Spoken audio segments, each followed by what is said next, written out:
we all are here to think about the art of framing questions. And as I have mentioned earlier, I'm sure that we all know how to frame the question papers, no doubt. നമുക്കറിയാം, എല്ലാവർക്കും അറിയാം എങ്ങനെയാണ് ചോദ്യങ്ങൾ ഉണ്ടാക്കേണ്ടതെന്ന്. നമ്മൾ എത്രയോ ചോദ്യ പേപ്പറുകളിലൂടെ കടന്നു വന്നിട്ടാണ് പല പരീക്ഷകളും എഴുതിയിട്ടാണ് ഈ ഒരു എക്സാമിനേഷൻ എന്ന് പറയുന്ന ഒരു സിസ്റ്റത്തെ നമ്മൾ ഫേസ് ചെയ്യുന്നു, അല്ലേ? But when we shift the whole focus upon the outcome-based education, it will provide certain uniform guidelines so that we can make the question framing more easier. വളരെ ലളിതമായി എന്നാൽ വളരെ നിലവാരമുള്ള ചോദ്യങ്ങൾ ഉണ്ടാക്കിയെടുക്കാൻ നമ്മെ സഹായിക്കുന്ന ഒരു ജനറൽ ഫ്രെയിംവർക്ക് നമുക്ക് എങ്ങനെ ഉണ്ടാക്കിയെടുക്കാം, അത് ഏറ്റവും സഹായകരമാണ്. So I would like to mention at the outset itself that this is a very simple process. At the same time, it's a creative and innovative process. So this is the best opportunity for us to express our creativity, so that the question papers itself would be highly helpful for enhancing the creativity of the students. It will help the students to express their knowledge, their skills, their attitudes and values in a very expressive manner. And from the answers or from the responses, we can get implications regarding the achievement of their outcomes. So think in a very simple way, that these terminologies, outcomes, Bloom's taxonomy, all these are not very difficult terminologies. It's audible for you? Some disturbances?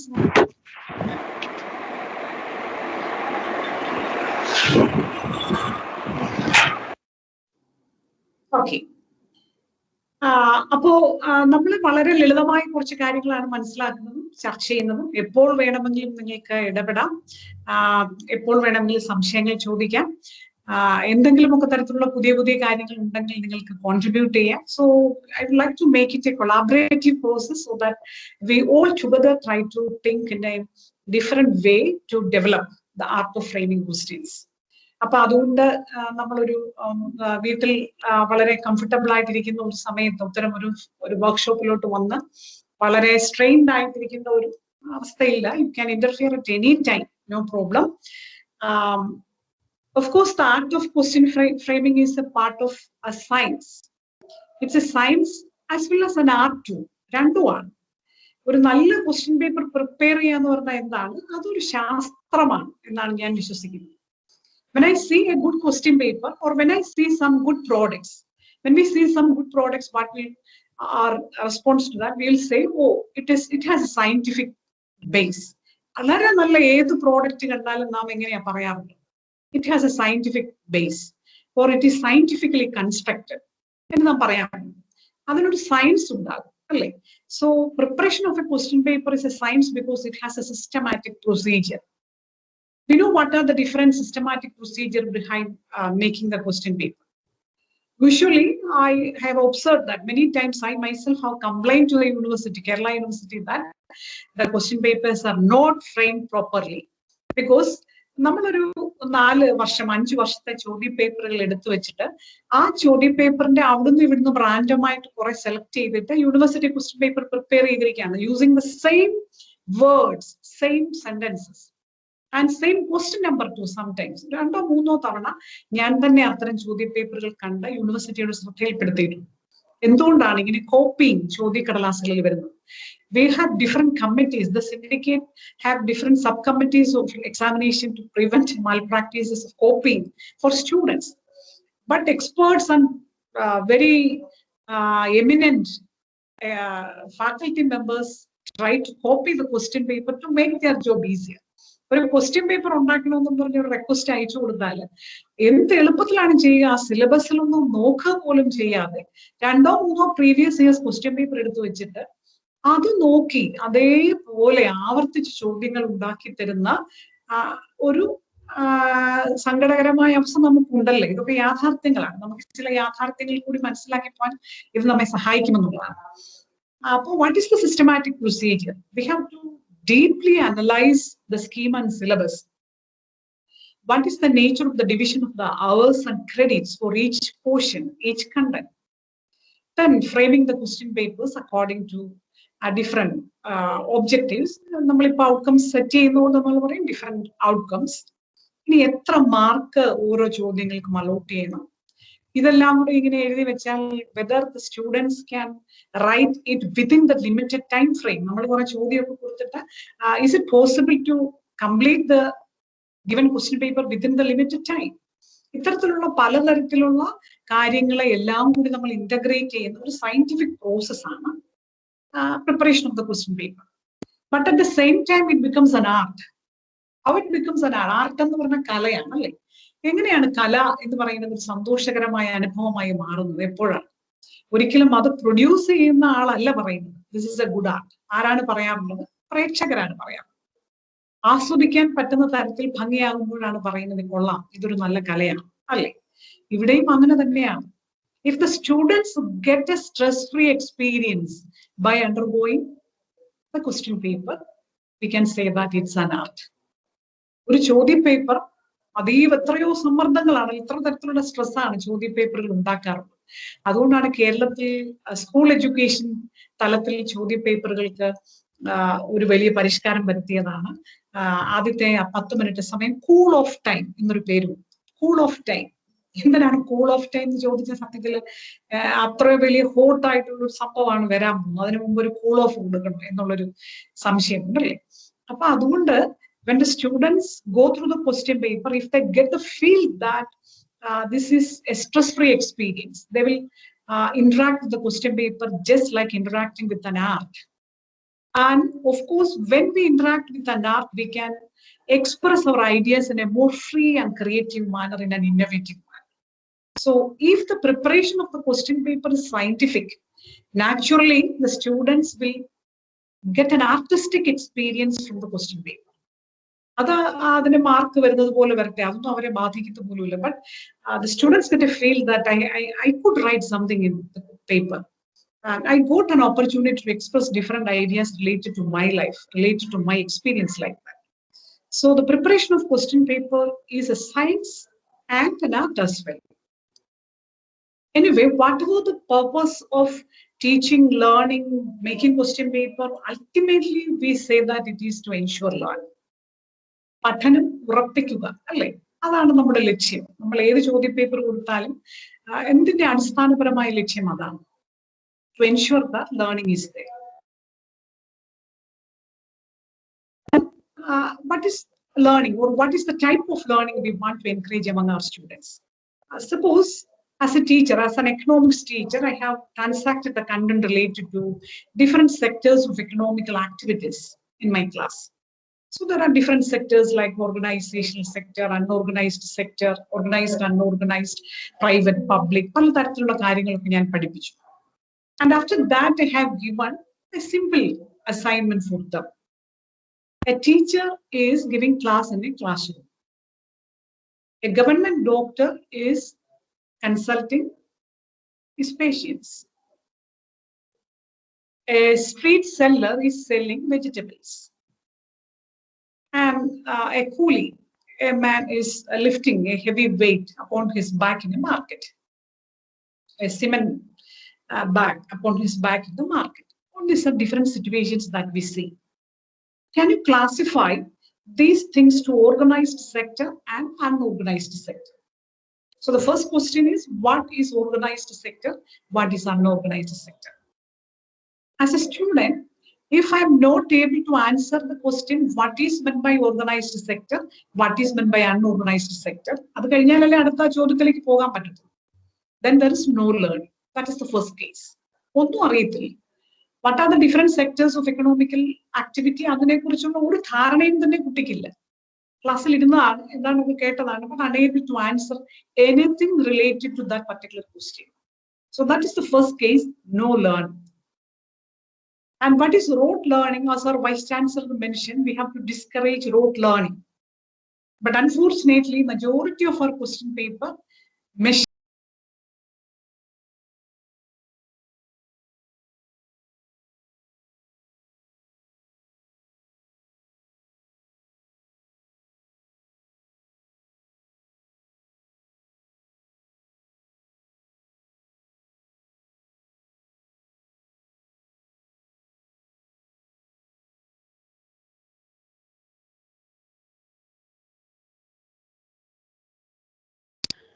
Ma'am, Rosamma ma'am mute type, ma'am.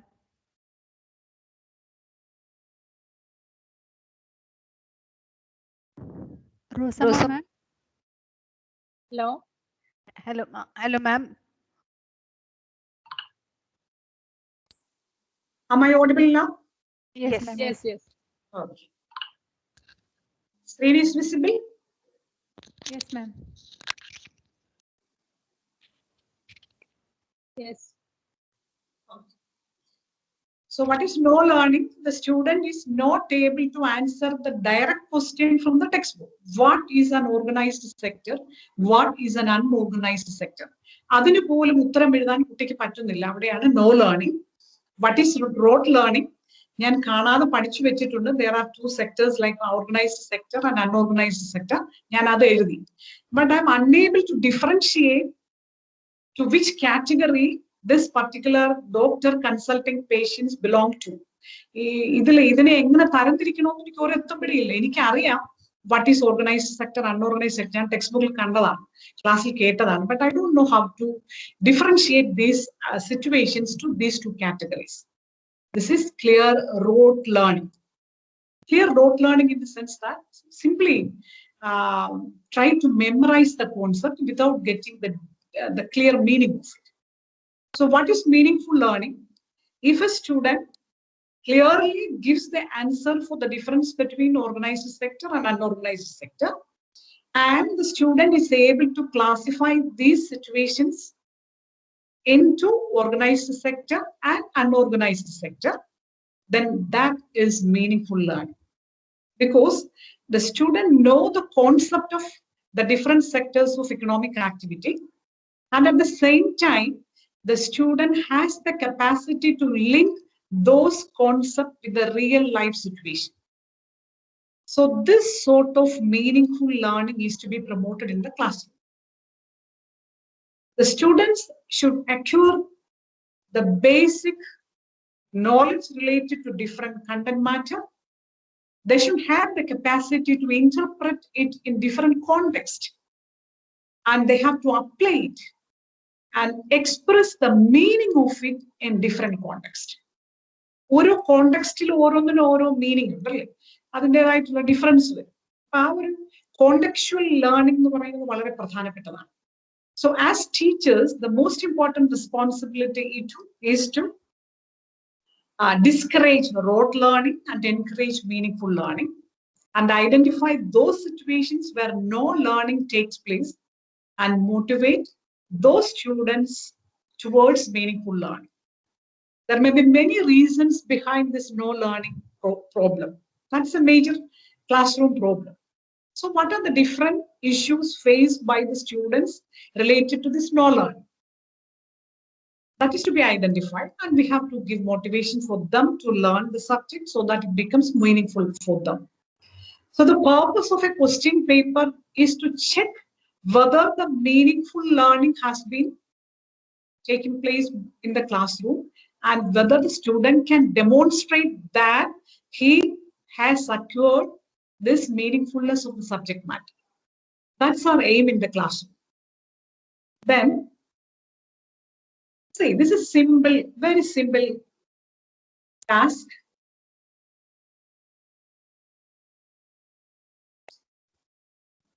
Ran threw a stone. Simple ആയിട്ടുള്ള ഒരു incident ആണ്. ഒരു Ryan എന്ന് പേരുള്ള ഒരു കുട്ടി ഒരു കല്ല് എടുത്തെറിയുന്നു. ഓക്കെ, അപ്പോ കുറച്ച് കാര്യങ്ങളാണ് അതിൽ കൊടുത്തിരിക്കുന്നത്. These all are different sorts of answers for different types of questions. ഒരേ കാര്യം തന്നെ പലതരത്തിൽ കൊടുത്തിരിക്കുകയാണ്. റയാൻ ഒരു കല്ലെടുത്തെറിഞ്ഞു, ഒരു ജനല് പൊട്ടി. സിമ്പിളാണ്. ഇനി നമുക്ക് നോക്കാം. The first sentence, first statement. Ryan broke the window with a stone. Second one, the stone broke the window. Third, the window got broken. It was Ryan who broke the window. It was the window that Ryan broke. What Ryan did was to break the window.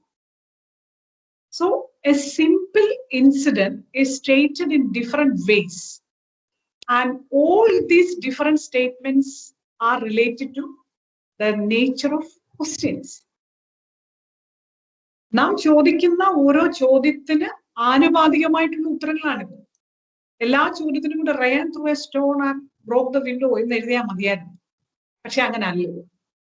എത്ര different ആയിട്ടുള്ള responses ആണ്.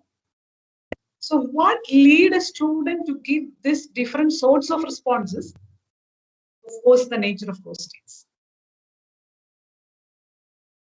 So what are the different ways by which we can generate different nature of questions so that the students can think appropriately and express the concept appropriately? അപ്പൊ അത്തരം വ്യത്യസ്തമായ തരത്തിൽ ഏതൊരു ചെറിയ സ്റ്റേറ്റ്മെന്റിനെ പോലും എത്ര വ്യത്യസ്തമായ ചോദ്യങ്ങളാൽ വ്യത്യസ്തമായ പ്രതികരണങ്ങളാക്കി മാറ്റിയെടുക്കാൻ പറ്റും. അതിന്റെ ഒരു സിമ്പിൾ എക്സാമ്പിൾ ആണ് ഇവിടെ കൊടുത്തിരിക്കുന്നത്.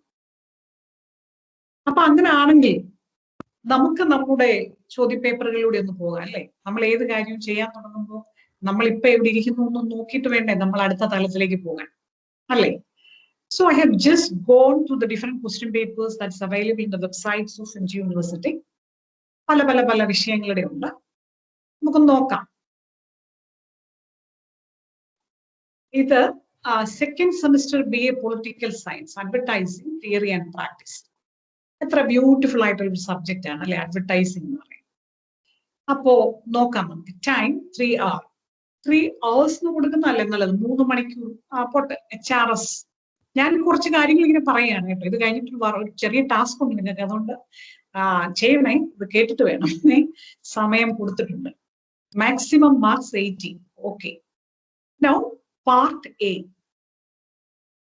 ഇയർ മെൻഷൻ ചെയ്തിട്ടില്ല, അത് വെബ്സൈറ്റിൽ മിസ്സായതായിരിക്കും. എനിവേ ലേറ്റസ്റ്റ് ആയിട്ടുള്ള ഒരു കുറച്ച് കാര്യം അതാണ് ഇതിൽ കൊടുത്തിരിക്കുന്നത്. 2017 കഴിഞ്ഞിട്ടുള്ളതാണെന്നാണ് ഞാൻ മനസ്സിലാക്കിയത്. Answer any 10 of the following questions. Each question carries 2 marks. അതാണ് നമ്മൾ കൊടുത്തിരിക്കുന്ന നിർദ്ദേശം. അപ്പൊ ഞാൻ അതിന്റെ ഫസ്റ്റ് പാർട്ട് മാത്രമാണ് എടുത്തിരിക്കുന്നത്. താഴോട്ട് ഇങ്ങനെ തന്നെയാണ് നമുക്കൊരു ഡിസ്കഷന് വേണ്ടി എടുത്തിരിക്കുന്നത്. Answer any 10 of the following questions എന്ന് പറഞ്ഞിട്ട് there are 12 questions. How many of them are questions? That's my question. എന്തെങ്കിലും അഭിപ്രായം ഉണ്ടെങ്കിൽ ഷെയർ ചെയ്യാം. 12 ചോദ്യങ്ങളിലാണ് താഴെ കൊടുത്തിരിക്കുന്നത് എന്ന് മുകളിൽ എഴുതി വെച്ചിരിക്കുന്നു. Answer any 10 of the following questions. താഴെ 12 ചോദ്യങ്ങൾ കൊടുത്തിട്ടുണ്ടോ? എന്താണ് അഭിപ്രായം? ഇതിലൊന്നും ക്വസ്റ്റ്യൻ അല്ല. Very good. ഇതിലൊന്നും തന്നെ ചോദ്യങ്ങളാണ്. എത്ര സങ്കടകരമാണ് അല്ലെ. എത്ര നല്ലൊരു സബ്ജക്റ്റ് ആണ് നോക്കി അഡ്വർടൈസിങ്. ഇതൊക്കെ പഠിക്കാൻ പറ്റുന്ന കുട്ടികൾ എത്ര നല്ലൊരു കാഴ്ചപ്പാടോടെയാണ് വരുന്നത്. അവരുടെ മുമ്പിലേക്ക് നമ്മൾ ഇട്ട് കൊടുക്കുന്നു. അപ്പൊ ഈ ക്വസ്റ്റ്യൻ പേപ്പർ പ്രിപ്പയർ ചെയ്യുന്ന ആളുടെ ഒരു തിങ്കിങ് സ്കില്ലൊക്കെ എന്താണ്? തിങ്കിങ് സ്കില്ലും പോട്ട് കോമൺ സെൻസ് എന്നെങ്കിലും നമുക്ക് പറയാൻ പറ്റും അല്ലേ. ഇത് എന്ത് ചെയ്യണം എന്ന് പറഞ്ഞിട്ടുണ്ടോ? ASCI, slogan, jingle, CPC, mascot, കുറെ വാക്കുകൾ താഴെ കൊടുത്തിരിക്കുകയാണ്. ഈ വാക്കുകൾ എന്തു ചെയ്യണം എന്നൊരു അക്ഷരം പോലും അതിൽ പറഞ്ഞിട്ടില്ല. എന്നിട്ട് പറഞ്ഞിരിക്കുകയാണ് each question carries 2 marks. 2 മാർക്കിന് കുട്ടി എന്ത് ചെയ്യണം? എന്താണ് കുട്ടിയിൽ നിന്ന് പ്രതീക്ഷിക്കുന്നതെന്ന് ഒരു ക്വസ്റ്റ്യൻ പേപ്പറിൽ കൊടുക്കാത്തിടത്തോളം how can we say that we can ensure the learning outcomes? എത്ര അപകടകരമായ തരത്തിലാണ് നമ്മൾ ചോദ്യങ്ങൾ, നമ്മളത് ഒരിക്കലും നമ്മൾ ശ്രദ്ധിക്കാതെ പോകുന്നു എന്നുള്ളതാണ് സങ്കടകരം. 12 എണ്ണത്തിൽ കൊടുത്തിട്ട് 10 എണ്ണം കുട്ടി എഴുതും അല്ലെ. എന്തെങ്കിലുമൊക്കെ എഴുതി വെക്കും, നമ്മൾ എന്തെങ്കിലുമൊക്കെ നോക്കി 2 മാർക്കും കൊടുക്കും, അത്രയേ ഉള്ളൂ. താഴോട്ട് ഇങ്ങനെയൊക്കെ തന്നെ കേട്ടോ. അടുത്ത ഒരു ചോദ്യ പേപ്പറിലേക്ക് പോകാം. BA political science. സോറി, അത് നമ്മളിപ്പോ കണ്ടതാണ്. Food engineering. അയ്യോ, എത്ര നല്ല വിഷയം പറഞ്ഞ പോലെ അല്ലേ. ഫുഡ് എഞ്ചിനീയറിംഗ് എന്നൊക്കെ പറഞ്ഞാല് നമ്മൾ പറയുന്ന എന്താണ്, ഭയങ്കര സ്കോപ്പ് ഉള്ളതാണ്. പേര് തന്നെ ഫുഡ് എഞ്ചിനീയറിംഗ് എന്ന് കൊടുത്ത് പാവപ്പെട്ട കുട്ടികളെ ഏതാണ് എഞ്ചിനീയറിംഗ് ആണ് എന്നൊക്കെ പറഞ്ഞ് മോഹിപ്പിച്ചാണ് നമ്മൾ ഇതിന്റെ അകത്ത് എഴുതി വെച്ചിരിക്കുന്നത്. നോക്കിക്കേ, മുമ്പേ കണ്ടതിന്റെ തന്നെ ഒരു ബാക്കിപത്രമാണ്. Part A, answer any 10 into 220. അപ്പൊ അതിൽ നിന്ന് കുട്ടി ഗണിക്കണം, കുട്ടി കണ്ടെത്തണം. ഒരു ചോദ്യത്തിന് 2 ആണ്. അപ്പൊ അടിസ്ഥാന ഗണിതശാസ്ത്രം അറിയാത്തടത്തോളം ഈ 12 ചോദ്യങ്ങളെ കുറിച്ച് കുട്ടിക്ക് ധാരണ കിട്ടും. മറ്റേതിൻ്റെ അകത്ത് പറയുന്നുണ്ടായിരുന്നു ഈച്ച് ക്വസ്റ്റ്യൻ ക്യാരീസ് 2 മാർക്സ് എന്ന് പറയുന്നുണ്ടായിരുന്നു. ഇതിൻ്റെ അകത്ത് അതുമില്ല. 10 എഴുതണം, 10 × 2 20 മാർക്സ് എന്നാണ് പറഞ്ഞിരിക്കുന്നത്. ഓരോ ചോദ്യ പേപ്പറിന്റെ ഡിഫറൻസ് കൂടെ നോക്കണം. ഇതെല്ലാം സെയിം യൂണിവേഴ്സിറ്റി നടത്തുന്ന ചോദ്യങ്ങളാണ്. ഇവിടെ കൊടുത്തിരിക്കുന്ന കണ്ടോ, ടൈം 3 hours, മാക്സിമം മാർക്സ് 80. നമ്മുടെ ഒരു ക്വസ്റ്റ്യൻ പേപ്പറിന്റെ യൂണിഫോമിറ്റിയാണ്. നമ്മൾ എല്ലാവരും UG സ്റ്റുഡൻസ് ആണ്. നമ്മൾ ചില കാര്യങ്ങൾ പറയുന്നു, നമ്മൾ ഇതിൻ്റെ അകത്ത് വലിയ വലിയ ഔട്ട്കമിന്റെ സിദ്ധാന്തങ്ങളൊക്കെ പറയും UG കംപ്ലീറ്റ് ചെയ്യുന്ന എല്ലാ കുട്ടികളും ഇങ്ങനെ ആയിരിക്കണം. അപ്പൊ കുട്ടികൾ തമ്മിൽ എന്തെങ്കിലുമൊക്കെ ഒരു യൂണിഫോമിറ്റി വേണ്ടേ? അവരെഴുതുന്ന പരീക്ഷകൾ തമ്മിൽ ഒരു യൂണിഫോമിറ്റി വേണം. അപ്പൊ നോക്കിയേ, ഇതിൽ പാർട്ട് എ ആൻസർ എനി 10 എന്ന് പറഞ്ഞു താഴോട്ട് കൊടുത്തിരിക്കുകയാണ്. ആദ്യത്തേത് റെയ്നോൾഡ്സ് നമ്പർ, എന്ത് വേണേലും എഴുതാം. അടുത്തതൊരു ചോദ്യം ആണ് എന്ന് നമുക്ക് ധരിക്കാം. Distinguish between laminar and turbulent flow. അവിടെ കൊണ്ട് അവസാനിച്ചു കേട്ടോ. ഒരേ ഒരു കുട്ടി എന്ത് ചെയ്യണമെന്നുള്ള ജോലി അവിടെ കൊണ്ട് അവസാനിച്ചു. താഴോട്ട് നോക്കിയേ, 3, 4, 5, 6, 7. പിന്നെ അതെ 8ാമത്തെ ചോദ്യത്തിന് വേണമെങ്കിൽ ആ ഡിസ്റ്റിങ്വിഷ് ഒന്ന് കോപ്പി അടിച്ചാലും എഴുതാറുണ്ട്. Distinguish thermal conductivity and thermal diffusivity. അതിന് പോലും ശ്രമിച്ചിട്ടില്ല. എന്തോ എഴുതാം.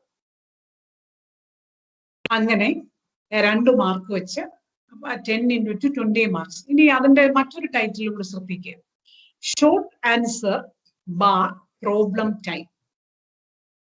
Short answer bar problem time. എന്തിനാണ് ഇത് കൊടുത്തിരിക്കുന്നത്? അതിന് വാട്ട് ഇസ് ദ പർപ്പസ്? എന്താണ് അതിന്റെ പർപ്പസ്? ഷോർട്ട് ആൻസർ ആണ്. എന്താണ് ഷോർട്ട് ആൻസർ? തൊട്ട് താഴെ കൊടുത്തിട്ടുണ്ട് 5 മാർക്കിന്റെ ചോദ്യമാണ്. അതിന് കൊടുത്തിരിക്കുന്നത് short essay. So what is the difference between a short answer and a short essay? What is the difference between a short essay and a long essay? അങ്ങനെ ഒരു എസ്സേ ഉണ്ടോ? എനിക്ക് അറിയത്തില്ല. നമുക്ക് ചിന്തിക്കാം. ഇതിലൊക്കെ നമുക്ക് ചില മാറ്റം വരുത്തണം തീർച്ചയായിട്ടും. എസ്സേ ഉണ്ടോ? എസ്സേ എന്ന് പറഞ്ഞാൽ തന്നെ അങ്ങനെയാണ്. ഇനി നമ്മൾ അടുത്ത ചിലതിലൂടെ പോകുമ്പോൾ വളരെ രസകരമായ വേറെ ചില കാര്യങ്ങൾ കണ്ടെത്തും. അപ്പൊ ഇത് പ്രോബ്ലം ടൈപ്പാണ്. പ്രോബ്ലം ടൈപ്പ് ആണെങ്കിൽ പ്രോബ്ലം കൂടെ ഉൾപ്പെടുത്താമായിരുന്നു. ഇത് അവിടെ എഴുതി വെക്കേണ്ട കാര്യമില്ല. പ്രോബ്ലം ഇതിന്റെ മുഴുവൻ ക്വസ്റ്റ്യൻ പേപ്പർ നോക്കിയാൽ അതിനകത്ത് ഒരു പ്രോബ്ലവും ഇല്ല. ആരോ എവിടെയോ എഴുതി വെച്ച ഒരു സാധനം എടുത്ത് അതുപോലെ പേസ്റ്റ് ചെയ്തിരിക്കുകയാണ്. Short answer bar problem type. തൊട്ട് താഴെ ഉണ്ട് കേട്ടോ, short essay bar problem type. അവിടെ പ്രോബ്ലം ഒന്നുമില്ല. ഏതോ വിഷയം മറ്റേതോ വിഷയത്തിന്റെ പ്രോബ്ലം ഉള്ള വിഷയത്തിന്റെ ഒക്കെ എടുത്ത് ഇതിൻ്റെ അകത്ത് കയറ്റി ചെയ്തപ്പോ ഇങ്ങനെ വന്നിരിക്കുകയാണ്. അല്ലെങ്കിൽ മിനിമം ഒരു 1-2 പ്രോബ്ലം എങ്കിലും നമ്മൾ അതിൽ ഉൾപ്പെടുത്തണം. അപ്പൊ കുട്ടിക്കൊരു എങ്കിൽ പോലും അത് കൊടുക്കേണ്ട കാര്യമില്ല. What ever it is, whether it is A problem type or A non problem type, it should B short answer എന്നുള്ളതാണ് അതിന്റെ മീനിങ്. ഇതൊരു ചെറിയ ഉത്തരവായിരിക്കും. ഇനി എന്താണ് ഷോർട്ട് ആൻസർ എന്നുള്ളത് കുട്ടി അറിയേണ്ടതാണ്. കുട്ടിയെ പറഞ്ഞു കൊടുത്തിട്ടുണ്ടോ? ഞാനതാ പറഞ്ഞത്, നമ്മൾ ഈ UG ലെവലിൽ കുട്ടികൾ വരുമ്പോൾ അവർക്ക് ആദ്യം കൊടുക്കേണ്ട ട്രെയിനിങ് ഇതൊക്കെയാണ്. What are the different terminologies we use in our classrooms, in our question paper, in our evaluation system? ഇതൊക്കെ പാവപ്പെട്ട കുട്ടികൾ അറിയും. ഹയർ സെക്കൻഡറി വരെ മറ്റൊരു തലത്തിൽ പഠിച്ചു വന്നിട്ട് നമ്മൾ കോളേജ് ലെവലിലേക്ക് വരുമ്പോൾ നമ്മൾ ഉപയോഗിക്കുന്ന ചില വല്ലാത്ത പ്രയോഗങ്ങളൊക്കെ ഉണ്ട്. അതൊന്നും ഈ കുട്ടികൾക്ക് അറിയത്തില്ല. ഇത് കുട്ടികൾ തന്നെ പങ്കുവെച്ചിട്ടുള്ളതാണ്. Usually I get opportunity to interact with students who belong to this scholar support program. കുട്ടികളൊക്കെ ഉണ്ട്. അപ്പൊ അത് ആ കുട്ടികൾ ഇങ്ങനെ ഒരുപാട് ഇതുപോലത്തെ സങ്കടങ്ങൾ എന്നോട് പറഞ്ഞിട്ടുണ്ട്. ശരി, എല്ലാത്തിനും തോറ്റുപോവാണ്. തോറ്റുപോകുന്നതിൽ ചില കാര്യങ്ങളുണ്ടെന്ന് പറഞ്ഞിട്ട് പറയാണ്. ക്വസ്റ്റ്യൻ പേപ്പർ കാണുമ്പോൾ അങ്ങ് ഞെട്ടിപ്പോവാണ്. എന്തോ ടീച്ചർ നമുക്കൊരു എത്തുപിടിയില്ല എന്നൊക്കെ പറയുമ്പോൾ അവിടെയൊക്കെ നമ്മുടെ ചില റോൾസ് ഉണ്ടെന്നുള്ളത് നമ്മൾ തിരിച്ചറിയുക എന്നുള്ളതാണ്. ഓക്കെ, ഇതേതാണ് complementary course fundamentals of microbiology. മൈക്രോബയോളജിയാണ് കേട്ടോ. വീണ്ടും ടൈം 3 hours അപ്പുറത്ത് കാണുമായിരിക്കും മാക്സിമം മാർക്ക്. ഞാൻ എടുത്തപ്പോൾ ചെറിയ വ്യത്യാസം വന്നിട്ടുണ്ട്. ഇനി നോക്കി part A answer any 10 question. പക്ഷെ ഇവിടെ വന്നപ്പം ക്വസ്റ്റ്യന് 1 മാർക്കേ ഉള്ളൂ. ഈ 10 എണ്ണത്തില് എഴുതിയാൽ മാർക്കിനകത്ത് ഡിഫറൻസ് ഉണ്ട്. എനിക്ക് തോന്നുന്നത് ടോട്ടൽ 60 ആണ്. 60 മാർക്ക് ആയതുകൊണ്ട് 20 മാർക്ക് ചിലപ്പോൾ വേറെ ഏതെങ്കിലും പ്രാക്ടിക്കലോ എന്തെങ്കിലും കാണും, അതുകൊണ്ടാണ്. അപ്പൊ നോക്കി same thing. Question, each question carries 1 marks. 1 marks എന്ന് സാധാരണ പറയാറുണ്ട്. നമ്മൾ 10-20 ഇംഗ്ലീഷ് അധ്യായം വരെ ഇരിപ്പുണ്ടല്ലേ. സിമ്പിൾ ഗ്രാമർ ആണ്. 1 marks നമ്മൾ ഉപയോഗിക്കാറുണ്ട് എന്നുള്ളതാണ്. അപ്പോ നോക്കി ഒന്നാമത്തെ ക്വസ്റ്റ്യൻ ഏതാണ് ഒരു സാധനം? 2, 3 നെയിം 2 കെമിക്കൽ ഡിസ്ഇൻഫെക്റ്റൻസ്. 4, 5 ആയപ്പോ ഒരു ചോദ്യം എഴുതിയിട്ടുണ്ട്. How many ATPs are formed from 1 glucose molecule during ethanol from. അങ്ങനെ ഒരു ചോദ്യം കൊടുത്തിട്ടുണ്ട്. അങ്ങനെ 12 വരെ പോവാമേ. അപ്പൊ ആ ഒരു 1 മുതൽ 12 വരെ ഉള്ളത് മാത്രം ഒന്ന് എടുത്ത് നോക്കിയാൽ തന്നെ 5ാമത്തെ ക്വസ്റ്റ്യന്റെ ഫോർമാറ്റ് എടുക്കും. അതങ്ങ് നീണ്ടു കിടക്കുവാണ്. ഈ 1, 2, 3 നമ്മുടെ കുട്ടികളുടെ അല്ലെങ്കിൽ ഒരു ജനറൽ സൈക്കോളജി അനുസരിച്ചാണെങ്കിൽ 5ാമത്തെ ചോദ്യം കുട്ടി വായിക്കത്ത് പോലും. കാരണം that is not proportionate. The length of the question is not proportionate while we compare the other questions. മറ്റൊരു ഒറ്റ നോട്ടത്തിൽ ഏതാണ്ട് കിട്ടും കുട്ടിക്ക്. ഇത് വായിക്കാൻ കൂടെ എത്ര സമയം എടുക്കും? കുട്ടി ആ ക്വസ്റ്റ്യൻ തന്നെ നഷ്ടപ്പെടുത്തിക്കുക. അത്തരം ഒരുപാട് സൈക്കോളജിക്കൽ ഫാക്ടേഴ്സ് ഉണ്ട് ക്വസ്റ്റ്യൻ പേപ്പർ നമ്മൾ പ്രിപ്പയർ ചെയ്യും. അപ്പൊ ഇവിടെയും ഏകദേശം 12 ചോദ്യങ്ങളിൽ 10-11 ചോദ്യങ്ങളെ അല്ല. എല്ലാം ചോദ്യങ്ങളായിരുന്നെങ്കിൽ ചിലപ്പോൾ 5ാമത്തെ ചോദ്യം പോലെ ഒരേ നീളത്തിൽ കിടന്നേ. ഇനിയുണ്ട്, തൊട്ട് താഴോട്ട് നോക്കി. Each question carries 5 marks.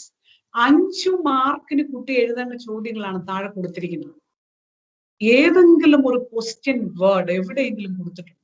13 മുതൽ 21 വരെയുള്ള ചോദ്യങ്ങളാണ്.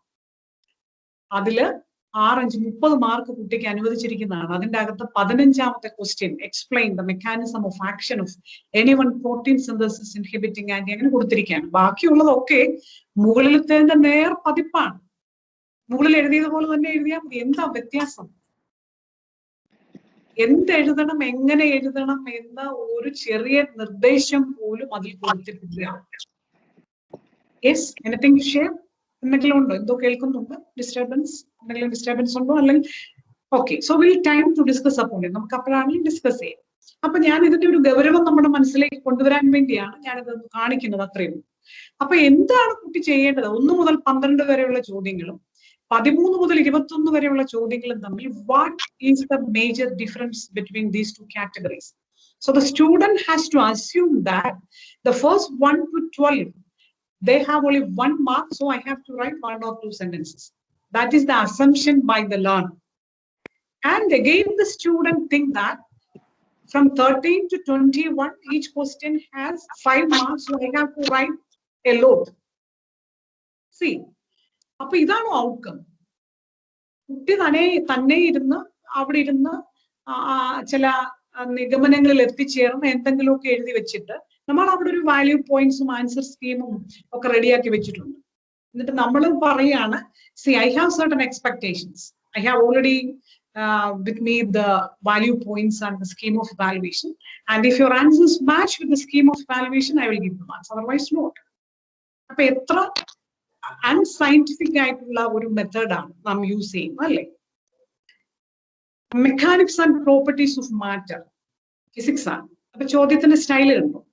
ചോദ്യങ്ങളെല്ലാം നീണ്ടു. മറ്റു വിഷയങ്ങളുമായിട്ട് കമ്പയർ ചെയ്തപ്പോൾ ക്വസ്റ്റ്യൻസ് എല്ലാം വളരെ നീണ്ടു വരികയാണ്. Okay, maximum marks 60. Part A, what is in the bracket? Very short answer questions. So far we haven't seen such type of questions. ഇതിനു മുമ്പ് നാം കണ്ട ചോദ്യ പേപ്പറുകളിൽ അത്തരം ഒരു സാധനം ഇല്ല. Very short answer question. അപ്പൊ ഷോർട്ട് ആൻസറിനേക്കാളും വെരി ഷോർട്ട് ആൻസർ അല്ലേ? അപ്പോ അതെന്താ? How do you define all these things? നമ്മൾ ഇതിനെയൊക്കെ ഒന്ന് ഡിഫൈൻ ചെയ്യണ്ടേ? What is short answer? What is very short answer? അങ്ങനെയാണ് വെരി ലോങ് ആൻസർ ഉണ്ടോ? Very short essay? Short essay ആണ് തൊട്ട് താഴെ കേട്ടോ, ഷോർട്ട് എസ്സേ. അങ്ങനെയാണെങ്കിൽ വെരി ഷോർട്ട് എസ്സേ ഉണ്ടോ? ലോങ് എസ്സേ ഉണ്ടോ? ഇതെല്ലാം നമ്മൾ ചിന്തിക്കണം. നമ്മൾ കുറച്ചുകൂടി സയന്റിഫിക് ആയിട്ട് കുറച്ച് കാര്യങ്ങളിലേക്ക് എത്തിപ്പെടേണ്ടതായിട്ടില്ല. അപ്പൊ ഈ ക്വസ്റ്റ്യൻ പേപ്പറിന്റെ ഒരു സ്ട്രക്ചർ കുറച്ചുകൂടി ഡിഫറെന്റ് ആണ്. അപ്പൊ ഒന്ന് ഓർത്ത് നോക്കി, ഒരു ക്ലാസ് റൂമിൽ ഓൾട്ടർനേറ്റ് ബെഞ്ചസിൽ ഇരുന്ന് എഴുതുന്ന അല്ലെ സീറ്റ്സിൽ എഴുതുന്ന കുട്ടികളാണ്. അപ്പുറത്തിരിക്കുന്ന ആള് ഫുഡ് എഞ്ചിനീയറിംഗ് എഴുതുന്നു, ഇപ്പുറത്തിരിക്കുന്ന ആള് ഫിസിക്സ് എഴുതുന്നു. See the difference in the nature of the question paper. മറ്റുള്ള ക്വസ്റ്റ്യൻ പേപ്പർ നോക്കുമ്പോൾ അതാണ്ട് വേർഡ്സ് മാത്രമേ, ഇവിടെ നോക്കുമ്പോൾ നീട്ടി കൊടുക്കുകയാണ്. അത് തന്നെ ഡിഫറൻസ്. ഇനി നമുക്ക് വേറെ ഒരു സിമ്പിൾ ഒരു ചെറിയൊരു കാര്യം ഇതിൻ്റെ അകത്ത് കണ്ടെത്താൻ, അത് നോക്കാം.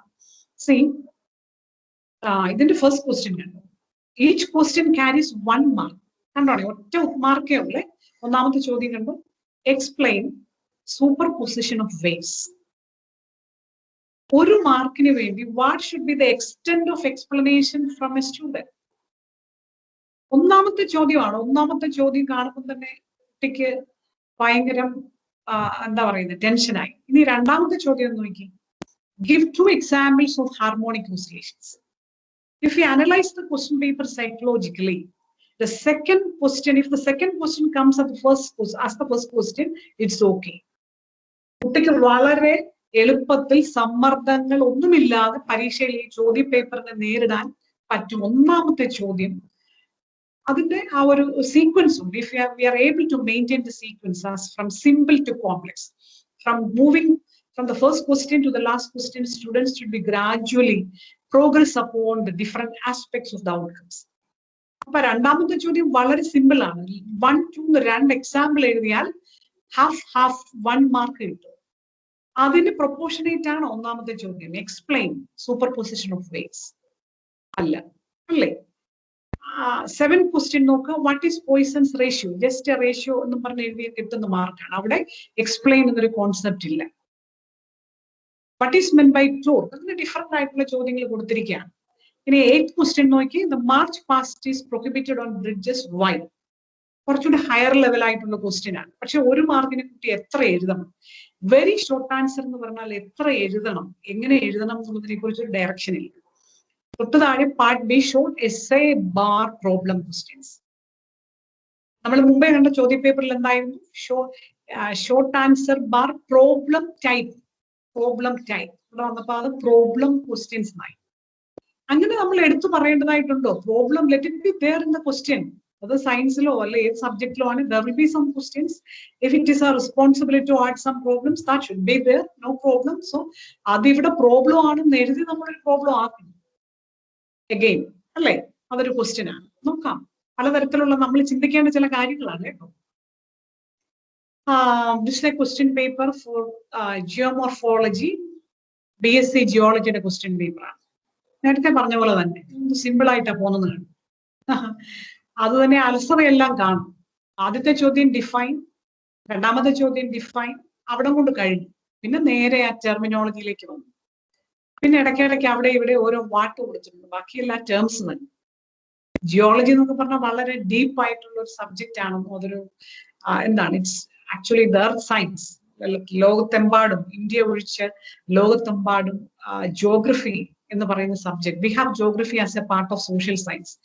And actually in all other countries, geography is a part of science because it has close relationship with science and it should be handled as a science. അതുകൊണ്ടാണ് നമ്മുടെ സ്കൂൾ തലത്തിൽ പഠിക്കുന്ന കുട്ടികൾക്ക് ഈ ജോഗ്രഫി എന്ന് പറയുന്നത് അറിയത്തില്ല. എന്തുകൊണ്ടാണ്? അത് BA ഹിസ്റ്ററി, MA ഹിസ്റ്ററി ഒക്കെ പഠിച്ചിട്ട് വന്ന ഒരു ടീച്ചറാണ് ഈ ജോഗ്രഫി പഠിപ്പിക്കുന്നത്. And the teacher has no aptitude related to deal with the subject geography. ഇത്ര ആൾട്ടിറ്റ്യൂഡ്, ഇത്ര ആപ്റ്റിറ്റ്യൂഡ്, ഈ എർത്തിന്റെ കോമ്പിനേഷൻ, എർത്തിന്റെ ക്രസ്റ്റ് എന്നൊക്കെ ഒരു ഹിസ്റ്ററി ടീച്ചർക്ക് പറയാൻ ചിലപ്പോൾ കോമ്പിറ്റൻസി ഉണ്ടാവണമെന്നില്ല. So how do we assess the outcomes? ഇങ്ങനെയൊക്കെയാണ് നമുക്ക് എങ്ങനെ ഔട്ട്കംസ് അസസ് ചെയ്യാൻ പറ്റും, അല്ലേ? താഴോട്ടും അങ്ങനെ തന്നെ. 5 മാർക്കിന്റെ ചോദ്യം നോക്കിയാൽ രണ്ടാമത്തെ ചോദ്യം വെറുതെ ഒരു വേർഡ് എഴുതിയിരിക്കുക. എന്തുകൊണ്ടാണ്? Because we usually send a format of the question paper for the exam. എന്താണ് ഇതുണ്ടല്ലോ, question paper setters as A model. ഒരു മോഡൽ ക്വസ്റ്റ്യൻ പേപ്പറും കൂടെ അയച്ചു കൊടുക്കാറില്ലേ സാധാരണ? ഇത് നോക്കിയിട്ട് ഇതുപോലെ ഒരെണ്ണം ഉണ്ടാക്കണം. പണ്ടെന്നോ ആരോ എഴുതി വെച്ച ഒരു തെറ്റ് ആവർത്തിക്കപ്പെട്ടുകൊണ്ടേ ഇരിക്കുന്നു എന്നുള്ളതാണ്. ഓക്കെ, ഫിലോസഫി എന്നൊക്കെ പറഞ്ഞാൽ എത്രയോ നല്ല വിഷയങ്ങളാണ്. BA ഫിലോസഫിക്ക് പഠിക്കുന്ന കുട്ടിയെ കുറിച്ച് നമുക്ക് ചില പ്രതീക്ഷകളൊക്കെ ഉണ്ടല്ലേ?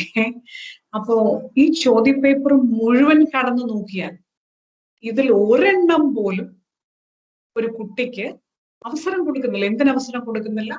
To get a deep understanding related to a concept or to express his own views related to a concept, his own philosophical perceptions related to a concept. The total marks will be clearly an indication of the ability to mug up what he has learned. വളരെ കൃത്യമായിട്ട് എത്രമാത്രം കാണാതെ പഠിച്ചിട്ടുണ്ട് എന്നുള്ളത് അളക്കുന്ന ഒരു question paper ആണ്. Define, distinguish, define, what, give, explain എന്ന് പറഞ്ഞു വളരെ ഡയറക്റ്റ് ആയിട്ട് ടെക്സ്റ്റ് ബുക്കിലെ കുറിച്ച് കാര്യങ്ങൾ ചോദിച്ചിരിക്കുകയാണ്. അപ്പോൾ ഇതിനകത്ത് എവിടെയാണ് ഫിലോസഫി ഇരിക്കുന്നത്? What is the philosophy behind constructing such question papers? How can we assess or how can we ensure that the student after BA philosophy will possess these sort of qualities? He will possess good critical thinking skills. He will possess the capacity to interpret the daily life issues in a philosophical platform. എന്നൊക്കെ പറയാൻ പറ്റും ഇങ്ങനെ പരീക്ഷ എഴുതി ജയിക്കുന്ന ഒരു കുട്ടിയെ കുറിച്ച്. Yes. Now, what are the different observations through which we have come across.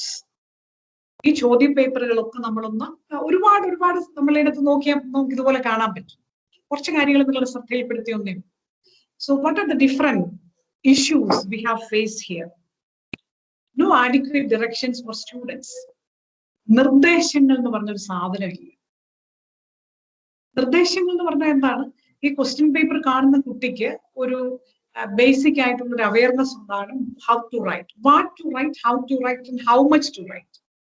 വെറുതെ ബ്രാക്കറ്റിൽ മാർക്ക് കൊടുത്തിട്ട് ഒരു ഡിവിഷൻ കാൽക്കുലേഷൻ നടത്തി അതിൽ നിന്ന് കണ്ടെത്തുമല്ലോ ചെയ്യേണ്ടത്. 10 into 2 is equal to 20. So 20 by 10 is equal to 2. Hence each question has 2 marks. അത്രയും ഒരു മാത്തമാറ്റിക്കൽ കാൽക്കുലേഷൻ നടത്തിയിട്ട് വേണം കുട്ടിക്ക് ചോദ്യത്തിന്റെ ഉത്തരത്തിലേക്ക് പോകാൻ, അല്ലേ സത്യം പറഞ്ഞാൽ. So there are no adequate directions for the students.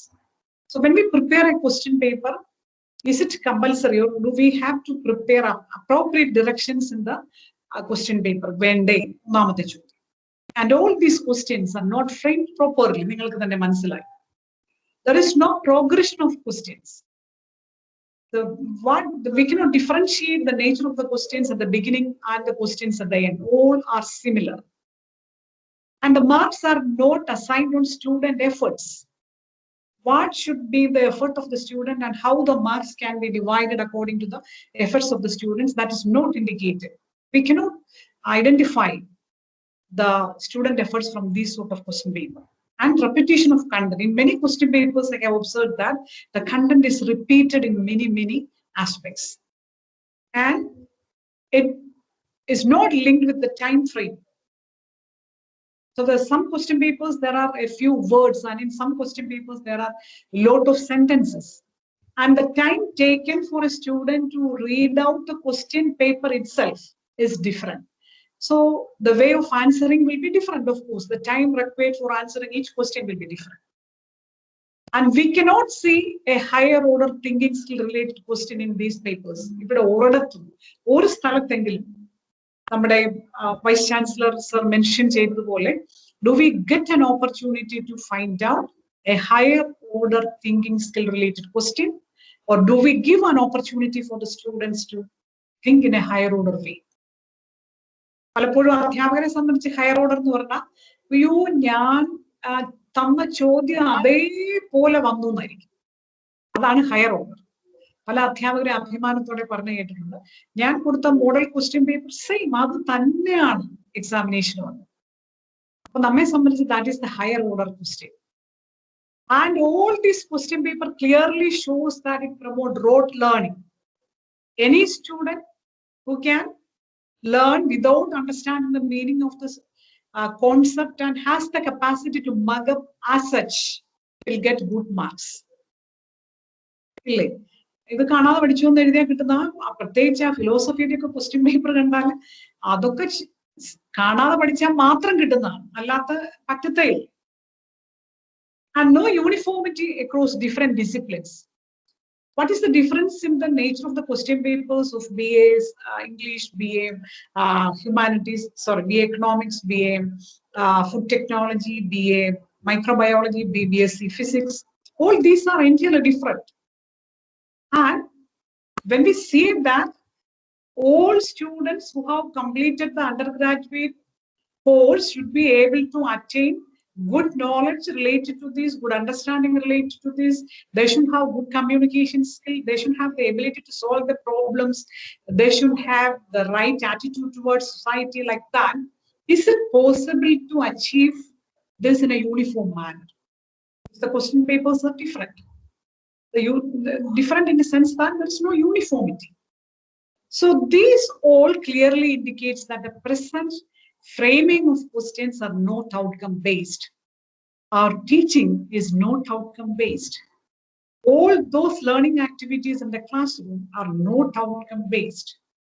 And of course, if these things are not outcome based, naturally the feedback we provide for our students will be away from the outcomes. Yes, one more questions. Okay. Yeah, one more question here. See, ഇത് മാറി വന്ന് കിടക്കുന്നതാണ്. അതൊരു എന്നാലും ഇതും വളരെ പ്രധാനപ്പെട്ട നമുക്ക് നോക്കാം. ഇത് എക്കണോമിക്സ് കോമേഴ്സിന്റെ question paper. See, from 23rd to 31, 23 മുതൽ 31 വരെ ഇത്രയും ചോദ്യങ്ങൾക്ക് 4 മാർക്കാണ്. അപ്പൊ നോക്കി 4 മാർക്ക് 23 ഏതെങ്കിലും 6 എഴുതിയാൽ മതി. 23, 24, 25, 26, 27, 28 അവിടെ വരെ ആയപ്പോ 6 ചോദ്യങ്ങളായി. 29 ആയപ്പോൾ പിന്നെ 7ാമത്തെയാണ്. പക്ഷേ 30, 31 ചോദ്യങ്ങൾ എന്ന് പറഞ്ഞാല് നോക്കി എത്ര ലെങ്തി ആയിട്ടുള്ള ക്വസ്റ്റ്യൻസ് ആണ്. And they are problems. അപ്പൊ 23 മുതൽ 31 വരെ ഉള്ളതിൽ ഏതെങ്കിലും 6 എഴുതിയാൽ മതി എന്നാണെങ്കിൽ ഏതെങ്കിലും കുട്ടി ഈ 30, 31 പോകും. അത് വായിച്ചെടുക്കണേ തന്നെ എത്ര സമയം എടുക്കും? 23, 24, 25, 26 അവിടെ 28 ആകുമ്പോൾ അവസാനിപ്പിക്കും അല്ലേ? The skill of developing problem solving is an important outcome while we transact this particular content. ഈ ഇവിടെ പഠിപ്പിക്കുമ്പോൾ നമുക്കൊരു ലക്ഷ്യമുണ്ട്. കുട്ടിക്ക് ഇത്തരത്തിലുള്ള കാര്യങ്ങളൊക്കെ പോകുമ്പോൾ GST, SGST റേറ്റ്സും ഇതൊക്കെ കുട്ടി പഠിക്കേണ്ടതല്ലേ? നെറ്റ് GST പേയബിൾ എത്രയാണെന്നുള്ളത് റിയൽ ലൈഫ് റിലേറ്റഡ് ആയിട്ടുള്ളതാണല്ലോ. So if we assume that the student should have the capacity to solve these types of problems, what should be the nature of the question? നമ്മൾ ഈ പറയുന്ന 6 ചോദ്യങ്ങളിൽ ഈ 2 ക്വസ്റ്റ്യനിൽ ഏതെങ്കിലും ഒന്ന് ഓറിട്ട് നിർബന്ധമായും കൊടുത്തിരിക്കണം. So that the student should answer any one problem compulsory. If you assume that the student should be able to develop the skill of problem solving related to the topic GST. അതല്ലേ അതിന്റെ practical application. അപ്പൊ ഈ digits ഒക്കെ വെച്ചുള്ള ഒരു കാൽക്കുലേഷനിലൂടെ കുട്ടി പോകണമല്ലോ. നമ്മൾ എന്തിനാ പഠിപ്പിക്കുന്നത്? കുട്ടി ചെയ്യണം. അങ്ങനെയാണെങ്കിൽ 30, 31 എന്നുള്ള ക്വസ്റ്റ്യൻസ് കമ്പൽസറി ആയിട്ട് അതിന്റെ ഭാഗമായി വരണം. അല്ലെങ്കിൽ ഈ ഓപ്ഷൻസിന്റെ അകത്ത് കൂടുതൽ പ്രോബ്ലം ക്വസ്റ്റ്യൻസ് കൊടുത്ത് ഓറിട്ട് തന്നെ ഇത് കൊടുക്കേണ്ടിയിരിക്കും. അപ്പൊ നമ്മൾ എത്ര എളുപ്പത്തിലാണ് 23 മുതൽ 29 വരെ വളരെ ഭംഗിയായിട്ട് 7 ചോദ്യം അവിടെ തന്നെ ഉണ്ട്. അവിടെ 6 എഴുതാം. പിന്നെ ചുമ്മാ ഒരു സന്തോഷത്തിന് നമ്മൾ 30, 31 ചോദ്യം ഇട്ട് കൊടുത്തിരിക്കുകയാണ് അല്ലേ? സോ അൺസയന്റിഫിക് വേ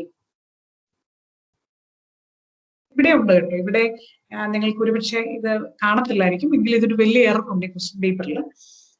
part C essay type question. ഇത്തിരി വേർഡ്സ് ഇത്തിരി ചെറുതാണ് എങ്കിലും വായിക്കാമെന്ന് കരുതുന്നു. See the instruction there, answer all questions. Essay type ആണ്. Answer all questions, weight for each. Okay. See 17, 18, 19, 20 4 question നമ്പറേ ഉള്ളു അതിൻ്റെ അകത്ത്. എന്നിട്ട് പറയാണ് ആൻസർ ഓൾ ക്വസ്റ്റ്യൻസ്. പക്ഷെ 17ന്റെ 1ാമത്തെ എക്സ്പ്ലെയിൻ തിയറി, ഏതോ ഒരു തിയറി ഓഫ് കണ്ടൻസേഷൻ, ലെഗ്മാർക്ക് തിയറി ഓഫ് കണ്ടൻസേഷൻ പറഞ്ഞിട്ട് അതിന് ഓറിട്ട് കൊടുത്തിരിക്കുന്ന ചോദ്യം അതിന്റെ അത്രയും കൂടെ ഇരട്ടി നീളത്തിൽ മറ്റൊരു ചോദ്യം കൊടുത്തിരിക്കുകയാണ്. അപ്പൊ 17ാമത്തെ ചോദ്യത്തിന് ഉത്തരം എഴുതുന്ന കുട്ടി ഡിസ്ക്രൈബ് ദ എക്സ്പെരിമെന്റൽ സെറ്റപ്പ് എന്ന് പറയുന്നതിനാണ് ഉത്തരം എഴുതുന്നതെങ്കിൽ കുട്ടി 17 എന്ന് എഴുതിയ ആൻസർ കൊടുത്താൽ മതി. 17ന്റെ ഒരു സബ് ഡിവിഷൻ ആയിട്ട് തന്നെ കൺസിഡർ ചെയ്യുന്നുണ്ടോ, അല്ലെ 17ന്റെ ഉത്തരവാണോ? 17 എന്ന് പറഞ്ഞാൽ തന്നെ എക്സ്പ്ലെയിൻ എന്നും പറഞ്ഞ ഒരു സാധനം കൊടുത്തിരിക്കുന്നു, പിന്നെ വേറൊന്നും കൊടുത്തിരിക്കുന്നു. താഴോട്ട് നമുക്ക് നോക്കിയോ 18, 19, 20 വരെ നിർദ്ദേശം കൊടുത്തിരിക്കുന്നത് ആൻസർ ഓൾ ക്വസ്റ്റ്യൻസ് ആണ്. അപ്പൊ ആ നിർദ്ദേശം എത്രയോ അൺസയന്റിഫിക് ആണ് അല്ലേ? 17A എന്ന് വേണമെങ്കിൽ കൊടുക്കാം, explain. 17B describe. Then what should be the instruction for the student? Answer any one from each question, either A or B from each question. എന്ന് പറഞ്ഞാലല്ലേ ഇതിന്റെ ഉത്തരം ശരിയാകത്തുള്ളൂ. ആൻസർ ഓൾ ക്വസ്റ്റ്യൻസ് എന്ന് പറഞ്ഞ് അവിടെ ഇവിടെ ഓറിട്ടിട്ട് ഈ 18ന്റെ ഏത് എഴുതണം, 19ന്റെ ഏത് എഴുതണം എന്നൊന്നും യാതൊരു തരത്തിലുള്ള വ്യത്യാസങ്ങളും കൊടുക്കാതെയാണ് ഈ ചോദ്യം കൊടുത്തിരിക്കുന്നത്. സയൻസിന്റെ ക്വസ്റ്റ്യൻ പേപ്പറാണ്. And the most unscientific way of preparation. So we need a common framework for setting question papers, no doubt. അതിലൂടെയാണ് നമ്മളിപ്പോൾ മനസ്സിലായത് അല്ലേ? നമുക്കിപ്പോൾ ഇതിന്റെ ഒരു നീഡ് മനസ്സിലായി. Why do we need a common framework for setting question paper? Yes, of course, we have to attain the educational goals. The educational goals in the sense that what is by educational goals? We will come to different terminologies like educational goals, program goals, course goals, learning goals, instructional goals like that. To attain the educational goals means, what are the aims of education? വിദ്യാഭ്യാസത്തിന്റെ ലക്ഷ്യം എന്താണ്? ഏതാനും ലക്ഷ്യങ്ങൾ share ചെയ്യാൻ പറ്റുമോ? Yes please, നിങ്ങളുടെ ശബ്ദം കേൾക്കാമല്ലോ. Please come. Yes. Educational goals of an undergraduate student who has completed the undergraduation. അങ്ങനെ പറയാം. Educational goals of undergraduate കോഴ്സുമായിട്ട് ബന്ധപ്പെടുത്തി പറയാം. ഒരു ഡിഗ്രി കഴിഞ്ഞ കുട്ടിയിൽ നിന്ന് പ്രതീക്ഷിക്കുന്ന എഡ്യൂക്കേഷണൽ ഗോൾസ് എന്തൊക്കെയാണ്? Yes, please. To make him capable of getting a job or go for a higher education എന്നതാണ് നമ്മൾ ഇവിടുത്തെ primary goal ആയിട്ട് students consider ചെയ്യുന്നത്. Okay. Higher education as well as employability.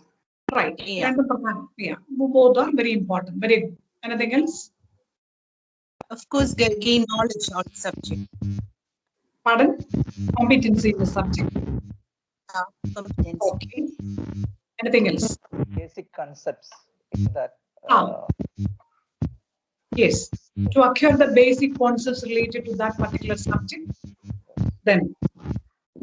അതൊക്കെ നമ്മൾ കുറച്ചുകൂടെ ഈ ആശയപരമായ ധാരണകളും ഇതൊക്കെ ഉണ്ടെങ്കിൽ അതിനെ നമ്മൾ കുറച്ചുകൂടെ താഴോട്ട് വരും. പ്രോഗ്രാം ഗോൾസ് അല്ലെ കോഴ്സ് ഗോൾസ് ആയിട്ട് പറയും.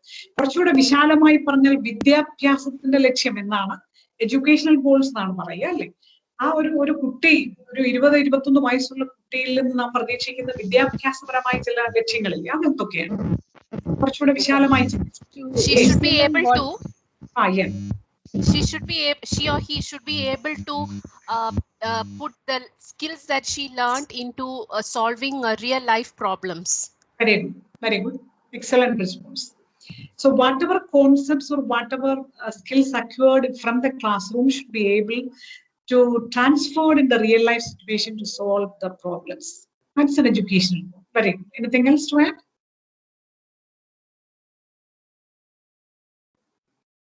മറ്റെന്തെങ്കിലും? തീർച്ചയായിട്ടും what he has learned, to implement whatever he has learned in the classroom for the benefit of society. Very yes. Yes. So we have learned many things in the classroom, and all those things have to be implemented for the societal well-being. സമൂഹ നന്മയ്ക്കായിട്ട് പഠിച്ച കാര്യങ്ങളൊക്കെ ഉപയോഗപ്പെടുത്തുക പറയുന്നത് വിദ്യാഭ്യാസ ലക്ഷ്യം തന്നെയാണ്, no doubt. അപ്പൊ അത്തരം വിശാലമായ കാഴ്ചപ്പാടുകളിലൂടെ നമ്മുടെ കുട്ടികളെ എത്തിക്കേണ്ടേ? തീർച്ചയായിട്ടും എത്തിക്കണം. BA പൊളിറ്റിക്കൽ സയൻസ് പഠിച്ചാലും BSc ഫിസിക്സ് പഠിച്ചാലും we assume that all students have to attain these educational goals. തീർച്ചയായിട്ടും വേണം. And we have to ensure global standards through quality education.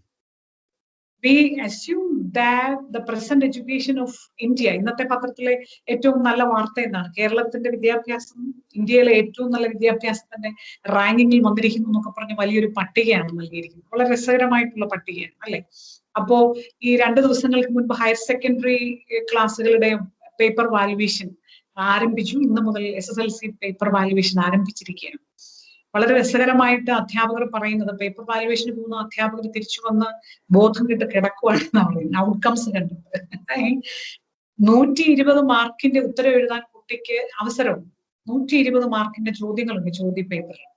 കുട്ടി എല്ലാ ചോദ്യത്തിനും ചോദ്യം തന്നെ പകർത്തി എഴുതി വെച്ചാൽ പോലും അവിടെ ഇവിടെ അരമാർക്കെല്ലാം കൂടി ഇട്ട് വെച്ചാൽ കുട്ടിക്ക് കിട്ടുന്ന മാർക്ക് 60. എന്ന് വെച്ചാൽ ചുമ്മാതെ ആ ഒരു ഹോളിൽ പോയിരുന്ന് എഴുതിയാൽ പോലും കുട്ടി പാസ്സാകും. പിന്നെ ഏകദേശം പാസ്സാകുന്നതിനേക്കാൾ വലിയ സങ്കടം ഈ ഹയർ സെക്കൻഡറി പേപ്പർ വാല്യുവേഷൻ ക്യാമ്പിൽ നിന്ന് കിട്ടുന്ന റിപ്പോർട്ട് ഏകദേശം 90% കുട്ടികളുടെയും മാർക്ക് 95+ ആണ്. എല്ലാവർക്കും ഫുള്ളാണ്. എന്റേതിലൊക്കെ എഴുതിയാൽ മതിയല്ലോ ജയിക്കാൻ. അപ്പൊ ഇത്തരത്തിലുള്ള മാനദണ്ഡങ്ങളുടെയൊക്കെ അടിസ്ഥാനത്തിൽ നാം അഭിമാനിക്കുന്നു. കേരളം ഇന്ത്യയിലെ മറ്റ് സംസ്ഥാനങ്ങളെ പോലെ, പഞ്ചാബ്, ബീഹാർ, തമിഴ്നാട് ഒക്കെ പോലെ നമ്മളും ഭയങ്കര ഇൻഡെക്സ് ആണ് നമുക്ക് കിട്ടിയിരിക്കുന്നത്. എഡ്യൂക്കേഷണൽ സ്റ്റാൻഡേർഡിൽ എന്നാണ് പറയുന്നത്. നമുക്ക് നോക്കാം ആണോ അല്ലയോ എന്നുള്ളതിനെ കുറിച്ച് നമ്മൾ ചിന്തിക്കേണ്ടതായിട്ടുണ്ട്. And if you believe that we are first among India, then we always claim that we have a global standard in our education system എന്നൊക്കെ പറയാറുണ്ട്. പക്ഷേ നമ്മൾ അതൊരു അമിതമായ ആത്മവിശ്വാസമാണ്, അമിതമായ ചില സ്റ്റാറ്റിസ്റ്റിക്സിന്റെ കളികളാണ് എന്നുള്ളതിനെ കുറിച്ച് നമുക്കറിയാം. So we have to maintain a global standard through quality education. That's our aim, no doubt. അതിന് നാം ചെയ്യേണ്ടതായിട്ടുള്ള globally accepted outcomes are to be accepted in our educational system. In all global universities, in all universities across the world, now the assessment is based on learning outcomes. Of course, we have to accept that in our university, in our institutions. To enhance employment opportunities and social mobility, you have already mentioned that one of the most important aim of education is to give them appropriate placement and social mobility too. Nowadays, after the graduation, the undergraduate course, the students, or after the higher secondary education, many students are willing to go outside the country for education. And after the completion of the degree courses, they want to go outside. So social mobility is an important aspect or important issue to be addressed by our institution, so that we help our students to meet the requirements for the easy social mobility. And you have already mentioned the importance of applying the acquired knowledge in life. And we have to communicate with a common ground. Whatever subjects we are handling in our institutions, while we prepare a question paper, we have to communicate with a common vocabulary and a common language. എങ്ങനെയാണ് ചോദ്യം തയ്യാറാക്കുന്നു, ഞങ്ങൾ ഇങ്ങനെയൊക്കെ ചെയ്തു, ഞങ്ങൾ 2 മാർക്കിന്റെ ഒരു 10 ചോദ്യം 1 മാർക്കിന്റെ എന്നൊക്കെ പറയുമ്പോൾ, if we say that, see, we have to prepare question paper based on Bloom's taxonomy, or we have to prepare questions based on outcome based education, then that gives an opportunity for us to communicate with a common language. That is essential, I think. That is why there is a very wide gap between the different question papers of different disciplines that we have seen now. വ്യത്യസ്ത വിഷയങ്ങളുടെ ചോദ്യ പേപ്പറുകൾ തമ്മിൽ കാണുന്ന ഈ ഗ്യാപ്പിന് കാരണം എന്താണ്? We don't have a common ground to link the question paper setting process.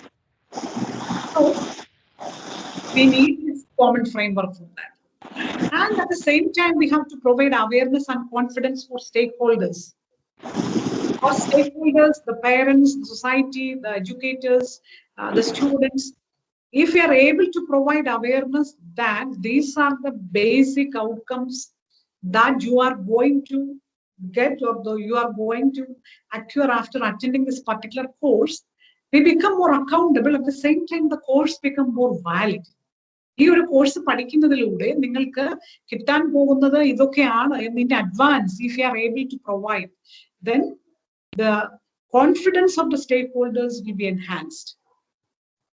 നമ്മളിപ്പോ കാണാറില്ലേ PG UG കോഴ്സിലൊക്കെ ഫസ്റ്റ് ഇയർ കഴിഞ്ഞു, എനിക്ക് പഠിക്കേണ്ട ഫസ്റ്റ് ഇയറിലെ ആദ്യത്തെ 2-3 മാസങ്ങളിൽ തന്നെ നാം എത്ര വലിയതായിട്ട് സ്ട്രഗിൾ ചെയ്യുന്നല്ലേ. എനിക്ക് താല്പര്യമില്ല, എനിക്ക് പഠിക്കുകയേ വേണ്ട എന്നൊക്കെ പറഞ്ഞ് കുട്ടികൾ ഇട്ടിട്ട് പോവാണ്. താല്പര്യമില്ല. എത്ര രസകരമായിട്ടാണ് കുട്ടികൾ പറയാറുള്ളത്. 8ാം ക്ലാസ് മുതൽ ഫൗണ്ടേഷൻ കോഴ്സ് പഠിച്ചു, MBBS എഞ്ചിനീയറിംഗിനൊക്കെ ആയിട്ട് ഫൗണ്ടേഷൻ കോഴ്സ് പഠിച്ചു. 8, 9, 10, 11, 12 ഒക്കെ പഠിച്ച് 12ാം ക്ലാസ്സിലെ പരീക്ഷയെല്ലാം എൻട്രൻസ് എക്സാമിനേഷൻസിന്റെ റിസൾട്ട് വന്നപ്പോഴാണ് മനസ്സിലായത് നമ്മൾ ആ ഭാഗത്തൂടെ പോലും പോകുന്നില്ല.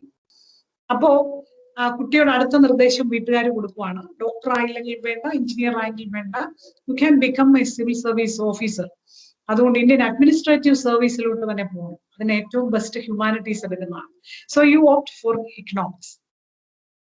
നമ്മൾ കോളേജിൽ കാണുന്ന റെഗുലർ ആയിട്ട് കാണുന്ന സംഭവങ്ങളാണല്ലേ. അങ്ങനെ ഓർത്തോണം, 8ാം ക്ലാസ്സിൽ അവനോട് പറഞ്ഞിരിക്കുന്നത് എന്താണെന്നറിയോ? സോഷ്യൽ സയൻസ് നീ പഠിക്കുകയേ വേണ്ട. സോഷ്യൽ സയൻസിന്റെ മാർക്കിലൊന്നും ഒരു കഥയില്ല.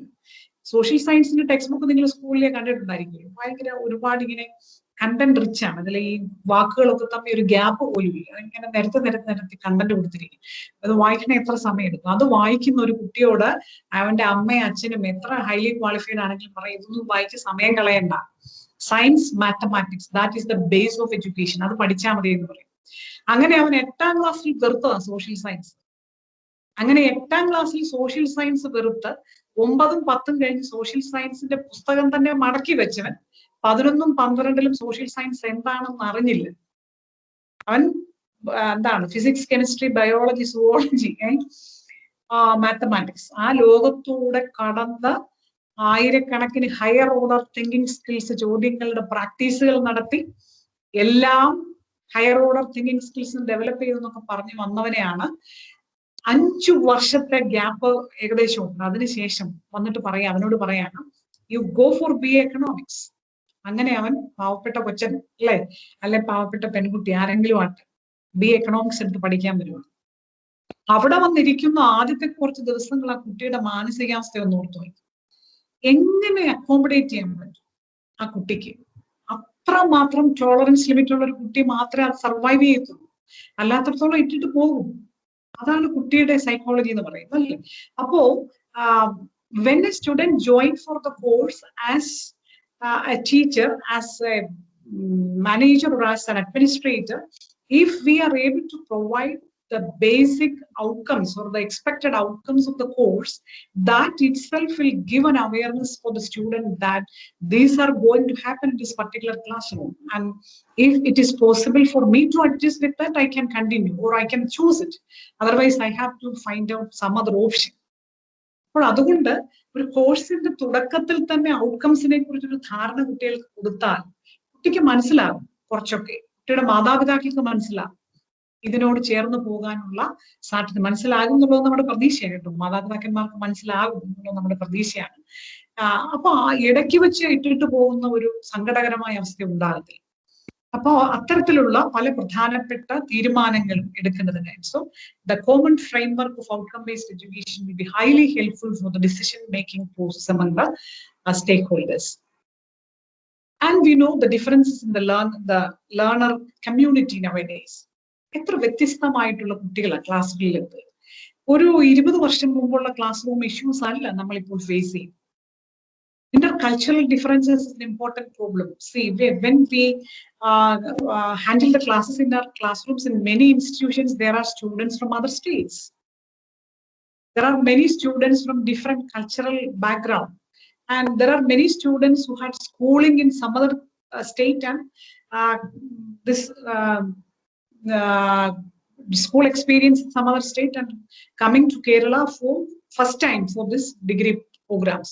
So the intercultural differences are to be addressed. And we know the physical and organic problems are now we have different rules to include students with physical organic problems. We have reservation for students with PWD. And we have to admit students with problems related to vision, problems related to auditory skills, and problems related to movements. We have students with autism in our classroom.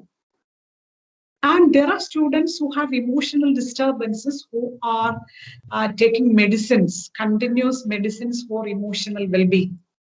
നമ്മൾ അതിനെ ഒരു മറ്റൊരു തരത്തിൽ mental illness എന്നൊക്കെ പറയുന്ന തരത്തിലേക്ക് നമ്മൾ പറയില്ല. നമ്മൾ അതിനെ ഒരു ഇമോഷണൽ വെൽബീങ് എന്നുള്ള തരത്തിലേക്ക് നമ്മൾ ഈ പറയുന്ന പോലെ ഒരു കാലത്തൊക്കെ നാം വാഹനങ്ങളിൽ യാത്ര ചെയ്യുമ്പോൾ ശ്രദ്ധിച്ചിട്ടില്ലേ, വികലാംഗൻ എന്നാണ് ആ ബസ്സിലാണെങ്കിൽ ബസ്സിന്റെ മുകളിൽ ആ സീറ്റിന്റെ മുകളിൽ എഴുതിയിരിക്കുന്നത് വികലാംഗൻ എന്നാണെങ്കിൽ കാലം മാറി സമൂഹം നമ്മളിപ്പോൾ എഴുതുന്നത് അംഗപരിമിതൻ എന്നാണല്ലേ, അല്ലെങ്കിൽ ഭിന്നശേഷിക്കാരൻ എന്നൊക്കെയാണ് പോസിറ്റീവ് ആക്കി. അതുപോലെ തന്നെയാണ് നമ്മൾ ഇത്തരത്തിലുള്ള പല കാര്യങ്ങളെ ഇപ്പൊ അങ്ങനെ ഉപയോഗിക്കാറില്ല. മെന്റൽ ഇൽനെസ് എന്ന് പറയുമ്പോൾ മാനസികമായിട്ട് ആരോഗ്യപരമായ പ്രശ്നങ്ങൾ ഒരുപാട് കുട്ടികൾ നമ്മുടെ ക്ലാസ്സിലുണ്ട്. നമ്മൾ ഒരുപക്ഷെ തിരിച്ചറിയുന്നില്ലായിരിക്കും. എനിക്കറിയാം ചിലപ്പോഴൊക്കെ ചില കുട്ടികളോടൊക്കെ ചില കാര്യങ്ങളൊക്കെ ചെയ്തുകൊണ്ട് വരാൻ പറയും. കുട്ടികൾ വന്നിട്ട് പറയും പിന്നെ എനിക്ക് ഉറക്കമിളച്ച് എഴുതാനായിട്ട് പറ്റത്തില്ല, കാരണം ഞാൻ കഴിക്കുന്ന മെഡിസിൻ 8-9 കഴിച്ചാൽ ഭയങ്കര ഡീപ്പ് സ്ലീപ്പിലേക്ക് കൊണ്ടുപോകും, രാവിലെ ലേറ്റ് ആയിട്ട് എഴുന്നേക്കാൻ പറ്റത്തുള്ളൂ എന്ന് പറയുമ്പോൾ that medicine is use for emotional wellbeing. അപ്പൊ അതിന് നമ്മൾ അവരെ സഹായിക്കുക എന്നുള്ളതാണല്ലോ നമ്മുടെ ദൗത്യം. അല്ലാതെ അതിനെ നമ്മൾ എക്സാജറേറ്റ് ചെയ്ത് അയ്യോ കഷ്ടം ഒന്നും അയ്യോ എന്ന് വെക്കുന്നതുമല്ലല്ലോ. And when we as teachers, we have the problems of facing these different students with different issues. We have to find some flexibility in our approaches. And see, we have laws related to admitting students belong to the category of transgender students. So the problem of learner diversity is coming to different aspects. നമ്മൾ പല തരത്തിലാണ്. ഈ school തലത്തിലൊക്കെ ഉള്ള ഒരു വലിയ problem പല teachers എൻ്റെ അടുത്ത് ഷെയർ ചെയ്തിട്ടുണ്ട്. കോളേജിലും വരും, എന്നാലും ഞാൻ പറയുമായിരുന്നു, ടീച്ചേഴ്സ് പറയായിരുന്നു നമുക്ക് അറിഞ്ഞുകൂടായിരുന്നു ഈ ഡയബറ്റിസ്, കൊച്ചു കുട്ടികൾക്ക് ഡയബറ്റിസിന്റെ പ്രോബ്ലം എന്ന് പറയുന്നത് അത് നമ്മുടെ സങ്കല്പത്തിൽ പോലും ഇല്ലായിരുന്നു കാര്യം. So those children who have these different problems related with diabetes issues, they have different behavioral issues too. മറ്റു കുട്ടികൾ ജിലേബി കഴിക്കുന്നു, ലഡു കഴിക്കുന്നു, മറ്റു കുട്ടികൾ സന്തോഷകരമായിട്ട് സ്വീറ്റ്സ് കഴിക്കുന്നു. അപ്പോൾ ഇത്തരം ഒന്നോ രണ്ടോ കുട്ടികൾ ഇപ്പൊ എല്ലാ ക്ലാസ്സിലും ഉണ്ട്. അപ്പൊ ആ കുട്ടിക്ക് അത് കഴിക്കാൻ പറ്റാതെ വരുന്ന മാനസികാവസ്ഥയിൽ they will try to express different emotional issues in the class. Behavioral disorders ആയിട്ട് അത് മാറും. So how to manage these sort of students in the classroom എന്ന് പറയുമ്പോൾ ആ കുട്ടികൾ തന്നെയാണ് വലുതായി നമ്മുടെ ക്ലാസ്സിൽ എത്തുന്നത് അല്ലേ? നമ്മുടെ ക്ലാസ്സിലുണ്ടല്ലോ, തീർച്ചയായിട്ടും ഉണ്ട്. But they will reveal whenever they get an apt opportunity for that. നമ്മളൊരു കൃത്യമായ ഇന്റർവെൻഷൻ സമയം കിട്ടുമ്പോൾ മാത്രമായിരിക്കും ഇവർ റിവീൽ ചെയ്യുന്നത്. So these are the different problems that we face in our classrooms. But still we believe that all students can learn and succeed, and not at the same time and in the same way. നമ്മുടെ ഒരു പൊതുവായ വിശ്വാസം, അതാണ് നമ്മുടെ ഒരു optimism എന്ന് പറയുന്നത്. എത്ര വ്യത്യസ്ത തരത്തിലുള്ള ഇഷ്യൂസ് ഉള്ള കുട്ടികൾ ഉണ്ടെങ്കിലും, deficiencies ഉള്ള കുട്ടികൾ ഉണ്ടെങ്കിലും, we believe that all students can learn and succeed, but not at the same time and not in the same way. As teachers, we can create different paths for them to reach the destination, and our duty and responsibility is to help them to reach that destination. So what will be the student responsibility then? What do I have to learn? Sorry, why do I have to learn? What will I be doing while I am learning? How will I know that I am learning? Will I have a role in what I learn? So these are some important rights of the students, I think. ഒരു ക്ലാസ്സിലിരിക്കുന്ന കുട്ടിയുടെ ചില അവകാശങ്ങളാണ്. എന്താണ് ഞാൻ പഠിക്കേണ്ടത്? എങ്ങനെ, എന്തുകൊണ്ട് ഞാനിത് പഠിക്കണം? ഞാൻ ഈ പഠിച്ചുകൊണ്ടിരിക്കുമ്പോൾ എന്താണ് സംഭവിച്ചുകൊണ്ടിരിക്കുന്നത്? എനിക്ക് എങ്ങനെ അറിയാൻ പറ്റും ഞാൻ പഠിക്കുന്നുണ്ട്? ഞാൻ പഠിക്കുന്ന കാര്യങ്ങളിലൊക്കെ എനിക്ക് എന്റേതായ ഒരു റോൾ ഉണ്ടോ? So actually the answers for these questions are the outcomes we set for our teaching process in the class. എന്ത് പഠിക്കണം, എന്തുകൊണ്ട് പഠിക്കണം, എങ്ങനെ പഠിക്കണം, പഠിക്കുന്നുണ്ടെന്ന് എങ്ങനെ ഉറപ്പുവരുത്താം, നാം പഠിക്കുന്ന കാര്യങ്ങളിൽ നമ്മുടെ പങ്കാളിത്തം എങ്ങനെ ഉറപ്പിക്കാം, ഈ എല്ലാ തരത്തിലുള്ള ചോദ്യങ്ങൾക്ക് കൃത്യമായ ഉത്തരങ്ങൾ നൽകുന്ന പ്രക്രിയ എന്ന് പറയുന്നതാണ് സെറ്റിംഗ് ദ ഔട്ട്കംസ്. അപ്പൊ സത്യം പറഞ്ഞാൽ നമ്മുടെ ഒരു എഡ്യൂക്കേഷണൽ പ്രോസസ്സിനെ കൂടുതൽ ട്രാൻസ്പെയറന്റ് ആക്കുന്ന, the process of making it more democratic, the process of making it more accessible for the student community and for making it easily available for them with very easy ways to interact with the content matter, with the classroom activities, with the assessment procedure, and they become confident that they can achieve all these outcomes. അത്തരത്തിലേക്ക് എത്തിക്കാൻ നാം സഹായിക്കുന്നു എന്നുള്ളതാണ്. So outcome based എഡ്യൂക്കേഷനെ കുറിച്ചാണ് നമ്മൾ പറയുക അല്ലേ? അപ്പൊ തീർച്ചയായിട്ടും ഈ ഒരു FDPയുടെ ഔട്ട്കംസിനെ കുറിച്ച് നമ്മൾ ആദ്യം ഒന്ന് പറയണ്ടേ? ആദ്യം അതിനെക്കുറിച്ച് ചിന്തിക്കണ്ടേ? തീർച്ചയായിട്ടും. What is the outcome of this particular FDP? We have 5 days interactions, and this is the outcome set by a single source. ഇതിന്റെ പോരായ്മകളൊക്കെ നമ്മൾ മനസ്സിലാക്കണം കേട്ടോ. I haven't get an opportunity to interact with you people who are attending this program. എനിക്ക് നിങ്ങളെ നേരത്തെ interact ചെയ്യാൻ പറ്റിയിട്ടില്ല. അപ്പോൾ as a person who is dealing with this particular topic, I expect that, I assume that after attending this FDP, the participants will be able to attain these things. So this is decided by me alone. That's an important defect of this outcome preparation. നമ്മൾ തൊട്ട് മുമ്പ് കുട്ടി ഒരു ചോദ്യം ചോദിച്ചായിരുന്നു, do I have a say in my learning process? What is my role? എനിക്ക് എന്റേതായ ഒരു role ഉണ്ടോ എന്നുള്ളൂ അല്ലേ? അത്തരം ഒരു റോള് പലപ്പോഴും ഇല്ല വിദ്യാഭ്യാസത്തിൽ. പലപ്പോഴും എന്താണ് വിദ്യാഭ്യാസ പ്രക്രിയ, എന്താണ് കരിക്കുലം എന്നൊക്കെ പറഞ്ഞാൽ that is a sponsored programme അല്ലേ? തോന്നിയിട്ടില്ല? സ്പോൺസേർഡ് പ്രോഗ്രാമാണ്. ആരാണ് നമ്മുടെ സിലബസ് തയ്യാറാക്കുന്നത്? ആരാണ് കരിക്കുലം തയ്യാറാക്കുന്നത്? ആരാണ് എഡ്യൂക്കേഷണൽ പോളിസി ഡിസൈഡ് ചെയ്യുന്നത്? All these are politically decided. All these are sponsored by the government. Government നമ്മോട് പറയുകയാണ്, this is the science textbook. ഇത് പഠിപ്പിക്കണം. This is the social science textbook. ഇതിൽ എഴുതിയിരിക്കുന്നതാണ് ചരിത്രം. ഇതിൽ എന്തൊക്കെ പറഞ്ഞിട്ടുണ്ടോ അതാണ് ഇന്ത്യയുടെ ചരിത്രം, അതാണ് കേരളത്തിന്റെ ചരിത്രം. അത് പഠിച്ചാൽ മതി. അപ്പൊ ഇതൊരു വളരെ തെറ്റായ പ്രവണതയാണ്, സംശയമില്ല അല്ലേ? അപ്പൊ അത് നമ്മുടെ ചിന്തയിൽ വരണം. അതിനാണ് ഞാൻ പറയുന്നത്. ചിന്തയിൽ വരണമെന്ന് പറയുന്നത് മറ്റൊന്നും കൊണ്ടുമല്ല. ആരൊക്കെയോ എഴുതി വെച്ച എന്തൊക്കെയോ പഠിപ്പിക്കാൻ വിധിക്കപ്പെട്ടവരായ നമുക്ക് കുട്ടികൾ അറിഞ്ഞിരിക്കേണ്ട എത്രയോ നല്ല കാര്യങ്ങളുണ്ട്. അതൊക്കെ ഉൾപ്പെടുത്താനുള്ള ധാർമ്മികമായ ഉത്തരവാദിത്വമുണ്ട്. So all curriculum framework should be flexible in our hands. നമ്മുടെ കയ്യിൽ അത് ഫ്ലെക്സിബിൾ ആയിരിക്കും. അവരും ഇവരും പറഞ്ഞ്, നിങ്ങൾക്ക് അറിയാലോ കരിക്കുലം കമ്മിറ്റികൾ ഉണ്ടാക്കുന്നത് എങ്ങനെയാണ്, ആരാണ് സിലബസ് ഗ്രിഡ് തയ്യാറാക്കുന്നത്. അവിടെ ഇവിടെയൊക്കെയുള്ള എക്സ്പേർട്സ് എന്ന് തീരുമാനിക്കപ്പെടുന്ന പൊളിറ്റിക്കൽ ഓറിയന്റേഷൻസ് ഉള്ളവർ മാത്രം അടങ്ങുന്ന ചില കമ്മിറ്റികൾ ചേർന്നിട്ട് അവർ തീരുമാനിക്കും. അവർ തീരുമാനിച്ചു പറയും ഇതൊക്കെ എഴുതിയാൽ മതി, ഇതൊക്കെ അങ്ങ് വെച്ചേക്കാൻ പറയും. സ്കൂൾ കരിക്കുലം കമ്മിറ്റിയിൽ ഉണ്ടായിരുന്ന സമയത്ത് വളരെ രസകരമായിട്ട് എനിക്ക് തോന്നിയത്, എത്രയോ പ്രശസ്തരെന്നും പ്രഗത്ഭരെന്നും ബഹുമാനപൂർവ്വം നാം കാണുന്ന എഴുത്തുകാർ കാത്തു നിൽക്കുകയാണ്. എന്തിനാണ്? എന്റെ കഥ 8ാം ക്ലാസ്സിലെ പുസ്തകത്തിൽ, മലയാളം പുസ്തകത്തിലും ഉൾപ്പെടുത്തണം. എന്റെ കഥ, എന്റെ കവിത, എന്റെ ലേഖനം, ഇതൊക്കെ ഏതെങ്കിലും ഒരു പാഠപുസ്തകത്തിൽ ദയവായി ഉൾപ്പെടുത്താമോ എന്ന് ചോദിക്കുന്ന ദയനീയമായ അവസ്ഥ. അപ്പോൾ ഈ കമ്മിറ്റികളിലൊക്കെ ഉള്ള ആൾക്കാർക്ക് താല്പര്യമുള്ള കഥാകാരന്മാരുടെ, എഴുത്തുകാരുടെ ഒക്കെ അതിനകത്ത് വരും. അതാണ് നമ്മുടെ കുട്ടികൾ പഠിക്കുന്നത്. അപ്പൊ അതിനെയൊക്കെ വെച്ചാണ് നമ്മൾ ഔട്ട്കം അസസ് ചെയ്യുന്നത്. പക്ഷേ it should be flexible in the hands of a teacher who believe that the quality education can be given by a teacher. ആഗോളതലത്തിലും സംസ്ഥാന തലത്തിലും ദേശീയ തലത്തിലുമൊക്കെ ആയതെങ്കിലുമൊക്കെ എന്നൊക്കെ പറഞ്ഞാലും it is the quality of the teacher that is to be imparted for the students. അതുകൊണ്ട് പുസ്തകത്തിൽ, കരിക്കുലത്തിൽ മാത്രം ഒതുങ്ങി പോകുന്നവരായിട്ട് നാം മാറാൻ പാടില്ല എന്ന സൂചനയോടെ നമ്മുടെ ഔട്ട്കമിനെ കുറിച്ച് പറയുകയാണ്. So this outcome is prepared by me. നമ്മുടെ നേരത്തെ പറഞ്ഞ പോലെ നാഷണൽ ഏജൻസീസ് സ്പോൺസർ ചെയ്തിരിക്കുന്നത് പോലെ ഇവിടെ ഇപ്പൊ ഞാനാണ് ഉണ്ടാക്കിയിരിക്കുന്നത്. അങ്ങനെ ഉണ്ടാകാൻ പാടില്ല. എങ്ങനെയാണ് ഉണ്ടാക്കേണ്ടത്? യഥാർത്ഥത്തിൽ I have to interact with all the participants.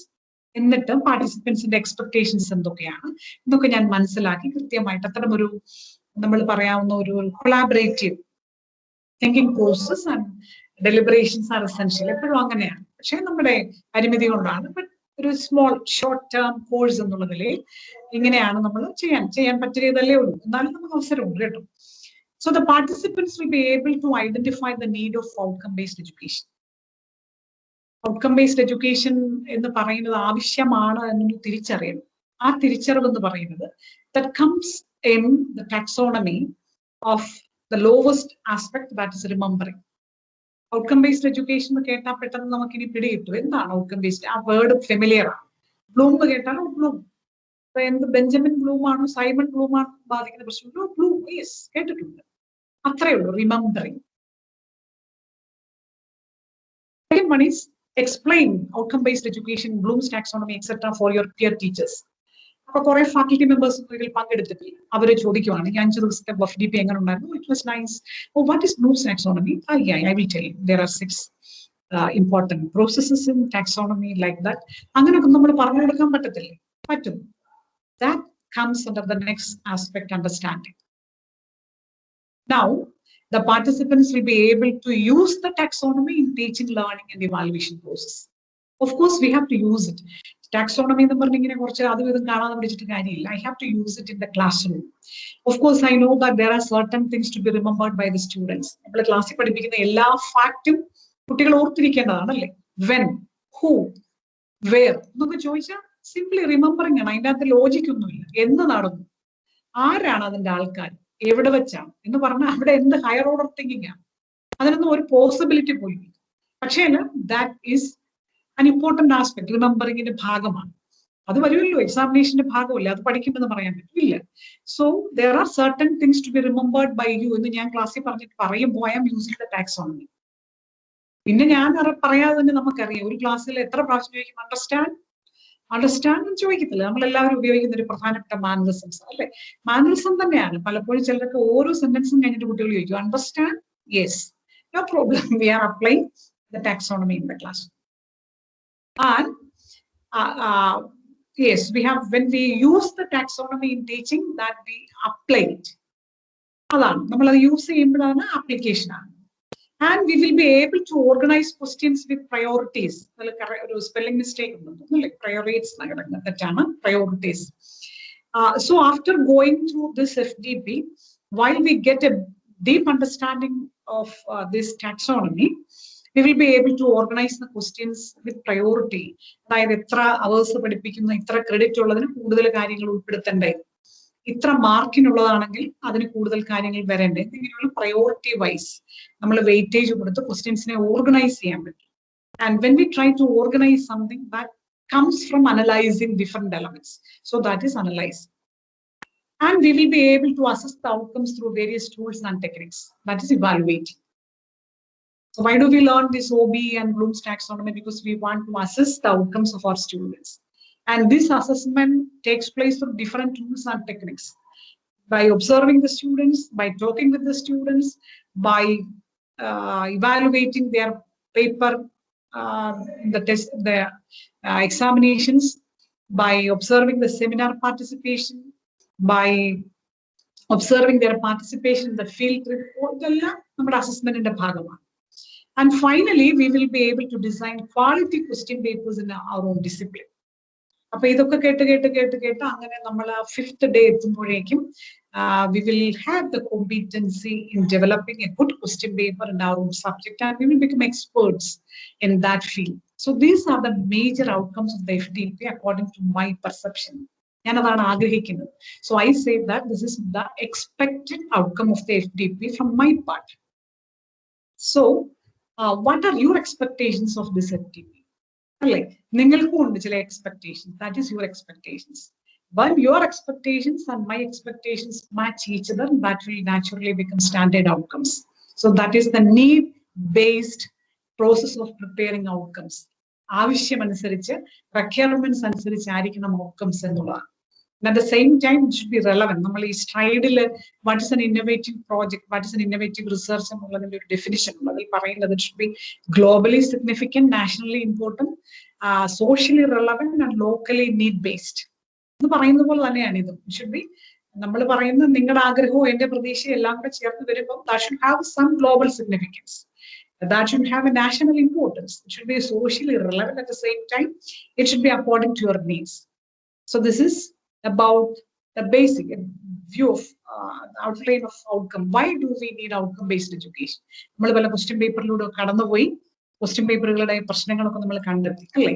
So you have a task for this day. Select a question paper belong to your discipline and critically analyze the structure of it. സ്വന്തം ചോദ്യം, നമ്മൾ കുറെ question paper ഇപ്പൊ കണ്ടല്ലോ. അപ്പൊ കുറച്ച് പേർക്കെങ്കിലും സംശയം കാണും, പക്ഷെ നമ്മുടെ ഈ സബ്ജക്റ്റിന്റെ ക്വസ്റ്റ്യൻ പേപ്പർ ഇങ്ങനെയാണ്, ഇംഗ്ലീഷ് കുറെ അധികം പേര് ഇംഗ്ലീഷിൽ നിന്നും ഒരാളെ ഉള്ളു മലയാളത്തിൽ. താരതമ്യേന ഭേദപ്പെട്ട ചോദ്യങ്ങളൊക്കെ തന്നെ ലാംഗ്വേജസിന്റെയാണ്. കാരണം അത് ഭാഷയാണ്. ഭാഷയായതുകൊണ്ടുള്ള വലിയ മെച്ചം ഇത് ഭാഷയായതുകൊണ്ട് വായിക്കുമ്പോൾ നമുക്ക് തന്നെ പിടികിട്ടും, അയ്യോ ഇത് എന്നതാ എഴുതി വെച്ചിരിക്കുന്നത്, ഇതിൻ്റെ അകത്ത് ഒന്നുമില്ലല്ലോ, ഇത് എങ്ങനെ എഴുതണം എന്തെഴുതണമെന്നും കൃത്യമായിട്ട് പറയരുത്, എല്ലാം ഒരു ചോദ്യമാവും എന്നിങ്ങനെ പെട്ടെന്ന് ചില ചോദ്യങ്ങൾ, ചില റിഫ്ലക്ഷൻസ് വരുന്നത് കൊണ്ട് പൊതുവെ നന്നാക്കി എടുക്കാൻ പറ്റും. So almost all language question papers are good. നമ്മൾ പറഞ്ഞ ചില ഈ ഫ്രെയിമിങ്ങിലൊക്കെ നമ്മൾ പറയുന്ന മറ്റ് ഔട്ട്കംസും മറ്റു കാര്യങ്ങളൊന്നും അത് വരുന്നില്ല, എന്നിരുന്നാൽ അപ്പോൾ തീർച്ചയായിട്ടും you can select a question paper from your own discipline and analyze it. എന്തെങ്കിലുമൊക്കെ അത് നോക്കുമ്പം എന്തൊക്കെ തോന്നും. So you can have this discussion in your own groups. നമ്മളിപ്പോൾ പല സബ്ജക്ട്സിൻ്റെതായിട്ടുള്ള കുറെ ഗ്രൂപ്പുകളാകാം, അല്ലെങ്കിൽ ഒറ്റപ്പെട്ട വിഷയങ്ങളെല്ലാം കൂടി ചേർന്ന് നിങ്ങൾക്ക് ഒരു ഗ്രൂപ്പ് ഉണ്ടാക്കാം, എങ്ങനെ വേണമെങ്കിലും ആകാം. So try to make an analysis of a question paper from your subject. അതാണ് നമ്മൾ ഉദ്ദേശിക്കുന്നത്. അപ്പൊ നമുക്ക് കുറച്ചുകൂടെ നമുക്ക് മുമ്പോട്ട് പോകുന്നതിനുള്ള ഒരു ധാരണയാണ്.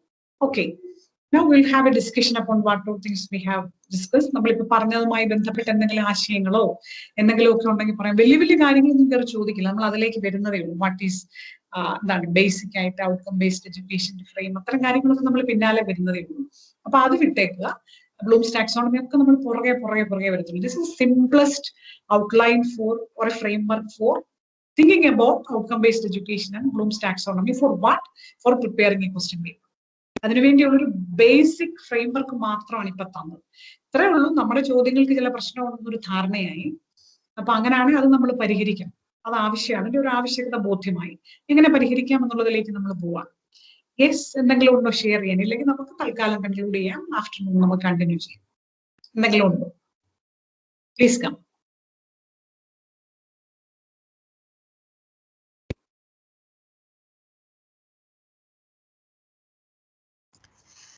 Yes, madam. I am Anupa Jacob. Yes. Yeah, you were explaining initially about the problems of question paper, Yes. and in the lecture you were mentioning about explain, the term explain being used for a 2-mark question. Yes. So my doubt is this: we are dealing with college students, so they have crossed the age of 17. So shouldn't she or he be able to differentiate between the kind of answers that she has to give for a 2-mark question and a 5-mark or a big essay question when explain term is found? I hope you Yes. got. So why does it become a problem when shouldn't she be able to assess the length of the question when explain is coming under 2-mark question? Yes.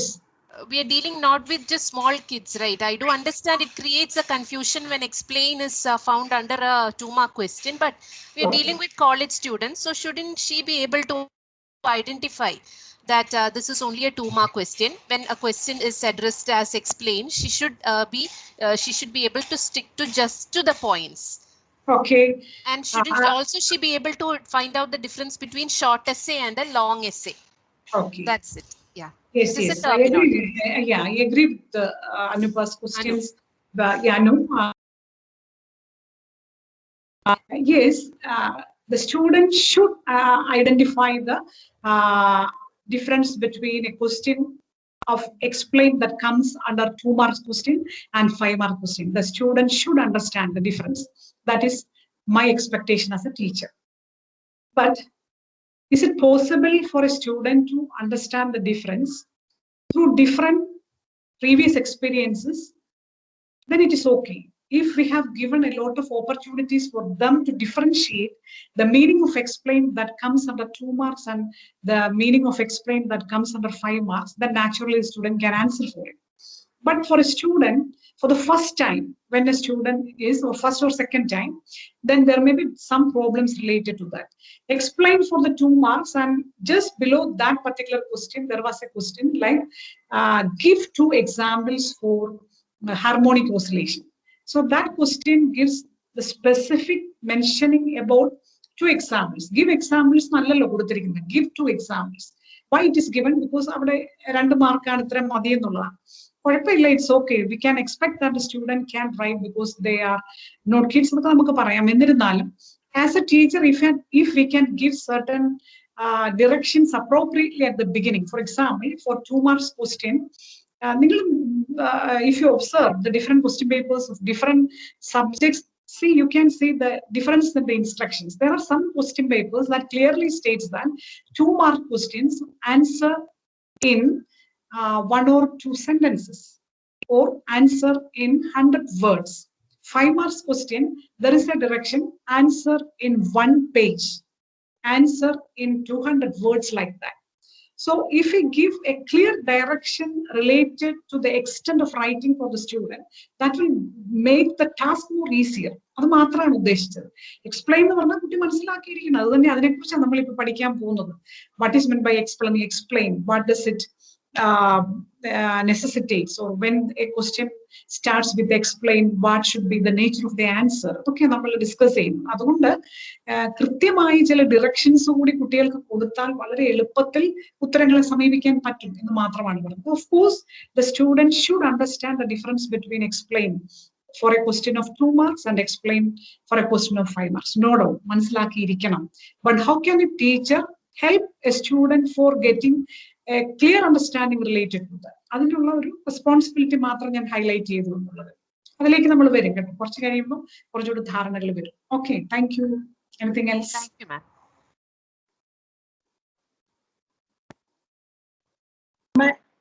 Ma'am, am I audible?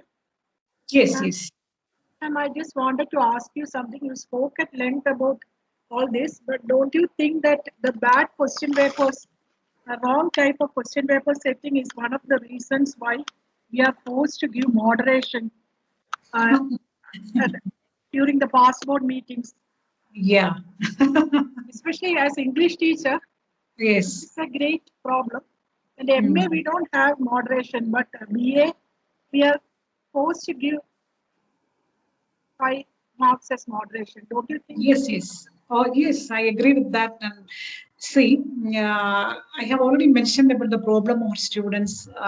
See, നമ്മുടെ എൻ്റെ ക്ലാസ്സിൽ വരുന്ന കുട്ടികൾ ഞാൻ പറഞ്ഞല്ലോ UG PG കഴിഞ്ഞിട്ട് ഏറ്റവും നല്ല മാർക്ക് കിട്ടുന്ന ഹൈ സ്കോറേഴ്സ് ആയിട്ട് അറിയുന്ന റാങ്ക് ഹോൾഡേഴ്സ് ആയിട്ടുള്ള കുട്ടികളൊക്കെയാണ്.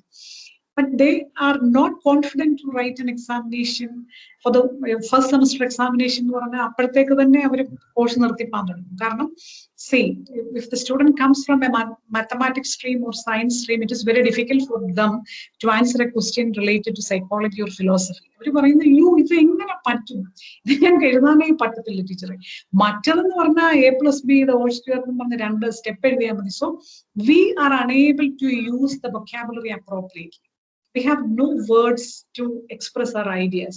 We have no skill in sentence framing. ഇതൊരു വലിയ പ്രോബ്ലമാണ്. അപ്പൊ എന്തുകൊണ്ടാണ് ഇങ്ങനെ മോഡറേഷൻ കൊടുക്കാൻ നമ്മൾ നിർബന്ധിക്കുന്നത്? ഇത്രയും വൃത്തികെട്ട ചോദ്യ പേപ്പർ ആയിട്ടുണ്ടല്ലേ, അതിൻ്റെ അകത്ത് ഇപ്പൊ ഹയർ ഓർഡർ തിങ്കിങ് സ്കില്ലും കൂടെ കൊടുത്തിരുന്നെങ്കിൽ നമ്മൾ മോഡറേഷൻ കൊടുത്ത് നശിച്ചേനെ. മോഡറേഷനിൽ തന്നെ മുഴുവൻ പേരും ജയിക്കേണ്ടി വന്നേ. അപ്പൊ അത്തരം ഒരു പ്രാക്ടീസ് നമ്മുടെ കുട്ടികൾക്കില്ല. അതുകൊണ്ടാണ് ഞാൻ നേരത്തെ പറഞ്ഞത്, UG-യിലെ ജോയിൻ ചെയ്യുന്ന സമയത്ത് തന്നെ there should be 1 or 2 modules for the students which is to be purposefully prepared by the institution. നമുക്ക് ഇൻസ്റ്റിറ്റ്യൂഷണൽ ഫ്രീഡം ഉണ്ടല്ലോ, ഫ്ലെക്സിബിലിറ്റി ഉണ്ടല്ലോ, നമ്മൾ പ്ലാൻ ചെയ്യണം. നമ്മൾ വ്യത്യസ്തമായിട്ടുള്ള പല പല പല ടാസ്കുകളൊക്കെ കൊടുത്തിട്ട് എക്സ്പ്രസ് യുവർ ഐഡിയാസ് ഫ്രീലി. അത്തരത്തിൽ how to frame a sentence, how to express your ideas in a sequential manner, how to make a concept in a clear manner. ബുക്കിൽ ഒരുപാട് കാര്യങ്ങൾ കാണും. All those points are not very important. See, when we prepare a scheme of evaluation, there are certain value points, and based on that value points we give marks. So those value points are the essential attributes to be learned by a student in the class. ഞാൻ value point ആയിട്ട് എഴുതുന്ന ചില points ഉണ്ട്, അതാണ് കുട്ടി പഠിച്ചിരിക്കുന്നതും കുട്ടി answer പേപ്പറിൽ എഴുതേണ്ടത്. So whether the teaching is not focused on that, whether the student get a clear understanding about those value points in that particular class. അത്തരം കൃത്യമായ ഒരു ഇൻഫർമേഷൻ പ്രോസസിംഗ് സ്കിൽ നമ്മുടെ കുട്ടികളിൽ ഉണ്ടാക്കിയെടുക്കണം. How to read appropriately, how to write notes, how to encode data in our brain, how to retrieve it appropriately. അത്തരത്തിലുള്ള ചില പ്രധാനപ്പെട്ട skills നമ്മുടെ കുട്ടികൾക്കില്ല. അതുകൊണ്ടാണ് ആൻസർ പേപ്പർ എന്ന് പറഞ്ഞാൽ വളരെ ദയനീയമായ പരാജയമായി പോകുന്നത്. So that training should be imparted in our classroom. പരീക്ഷയാണല്ലോ, ചോദ്യക്കടലാസും ഉത്തരക്കടലാസും, നമ്മൾ ഏതെല്ലാം തരത്തിലുള്ള ടൂൾസും ടെക്നിക്സും ഒക്കെ പറഞ്ഞാലും at last we have to depend upon this paper and examination. So we have to give the right type of training for them. തീർച്ചയായിട്ടും കൊടുക്കണം കുട്ടികൾക്ക്. ചെറുതും വലുതുമായ നിരവധി നിരവധി നിരവധി test taking techniques are to be given and certain practices are to be given so that they get confidence in attending examinations. അതില്ലാതെ പോകുന്നത് കൊണ്ടാണ് ഒരു ക്ലാസ് ടെസ്റ്റ് പേപ്പറിൽ പോലും ഹയർ ഓർഡർ തിങ്കിങ് സ്കിൽ എന്താണെന്ന് കാണാത്ത കുട്ടിക്ക് എങ്ങനെയും ഫൈനൽ എക്സാമിനേഷൻ അത് കൊടുക്കാൻ പറ്റുന്നത്. So from the beginning itself UG-യുടെ ഒരു first session, first phase, we have to prepare a schedule for the students so that they get a training in these skills. These are the essential competencies to be developed among the students. How to attend a class, how to perceive things, how to memorize things effectively, how to speak my ideas effectively, how to write it. ഇത് കൊടുക്കാത്തിടത്തോളം നമുക്ക് മോഡറേഷനെ ആശ്രയിക്കേണ്ടതായിട്ട് വരും. So these sort of എന്താണ് നമ്മൾ practices are to be diminished, I think. To be eliminated എന്ന് പറയാൻ പറ്റത്തില്ല, to be diminished എന്നേ പറയാൻ പറ്റത്തുള്ളൂ. So sometimes the moderations are given on the basis of the faulty question paper. Question paperന്റെ അപാകത മൂലം മോഡറേഷൻ കൊടുക്കുന്ന ഒരുപാട് അവസരങ്ങൾ വരാറുണ്ടല്ലോ. നമ്മൾ പറയാണ് there were some mistakes in the question paper, there were some questions from out of the syllabus, some were repetitions എന്നൊക്കെ പറഞ്ഞിട്ട് നമ്മൾ പറയാണ് so some moderations will be there. അപ്പോൾ question paperന്റെ ഒരു പ്രോബ്ലം ഉണ്ട്. Some collaborative efforts are essential from the beginning itself. എപ്പോഴും നമ്മൾ മനസ്സിലാക്കേണ്ട UG-യുടെ ഫസ്റ്റ് ഇയർ പഠിപ്പിക്കുന്ന ടീച്ചേഴ്സ് എന്ന് പറഞ്ഞാൽ they are significant teachers. നമ്മൾ പറയല്ലോ എഡ്യൂക്കേഷനിലെ ഏറ്റവും സിഗ്നിഫിക്കന്റ് ടീച്ചേഴ്സ് ഒരു വിഭാഗം എന്ന് പറഞ്ഞാൽ pre primary and primary teachers എന്ന് പറയുന്നത് പോലെയാണ്. When we come to higher education, the teachers who handle the classes of first year UG, they are very significant in the sense that they have to give all this sort of training and provide confidence for the students that they can acquire all these skills after the completion of UG. Okay, thank you.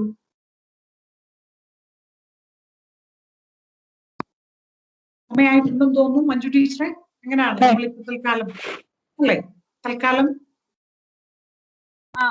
തൽക്കാലം ഇനി questions ഒന്നും ഇല്ലെങ്കിൽ നമുക്ക് തൽക്കാലം നിർത്താം ടീച്ചറെ. Next session 2 മണിക്ക്. എപ്പോഴാണ്? 2 o'clock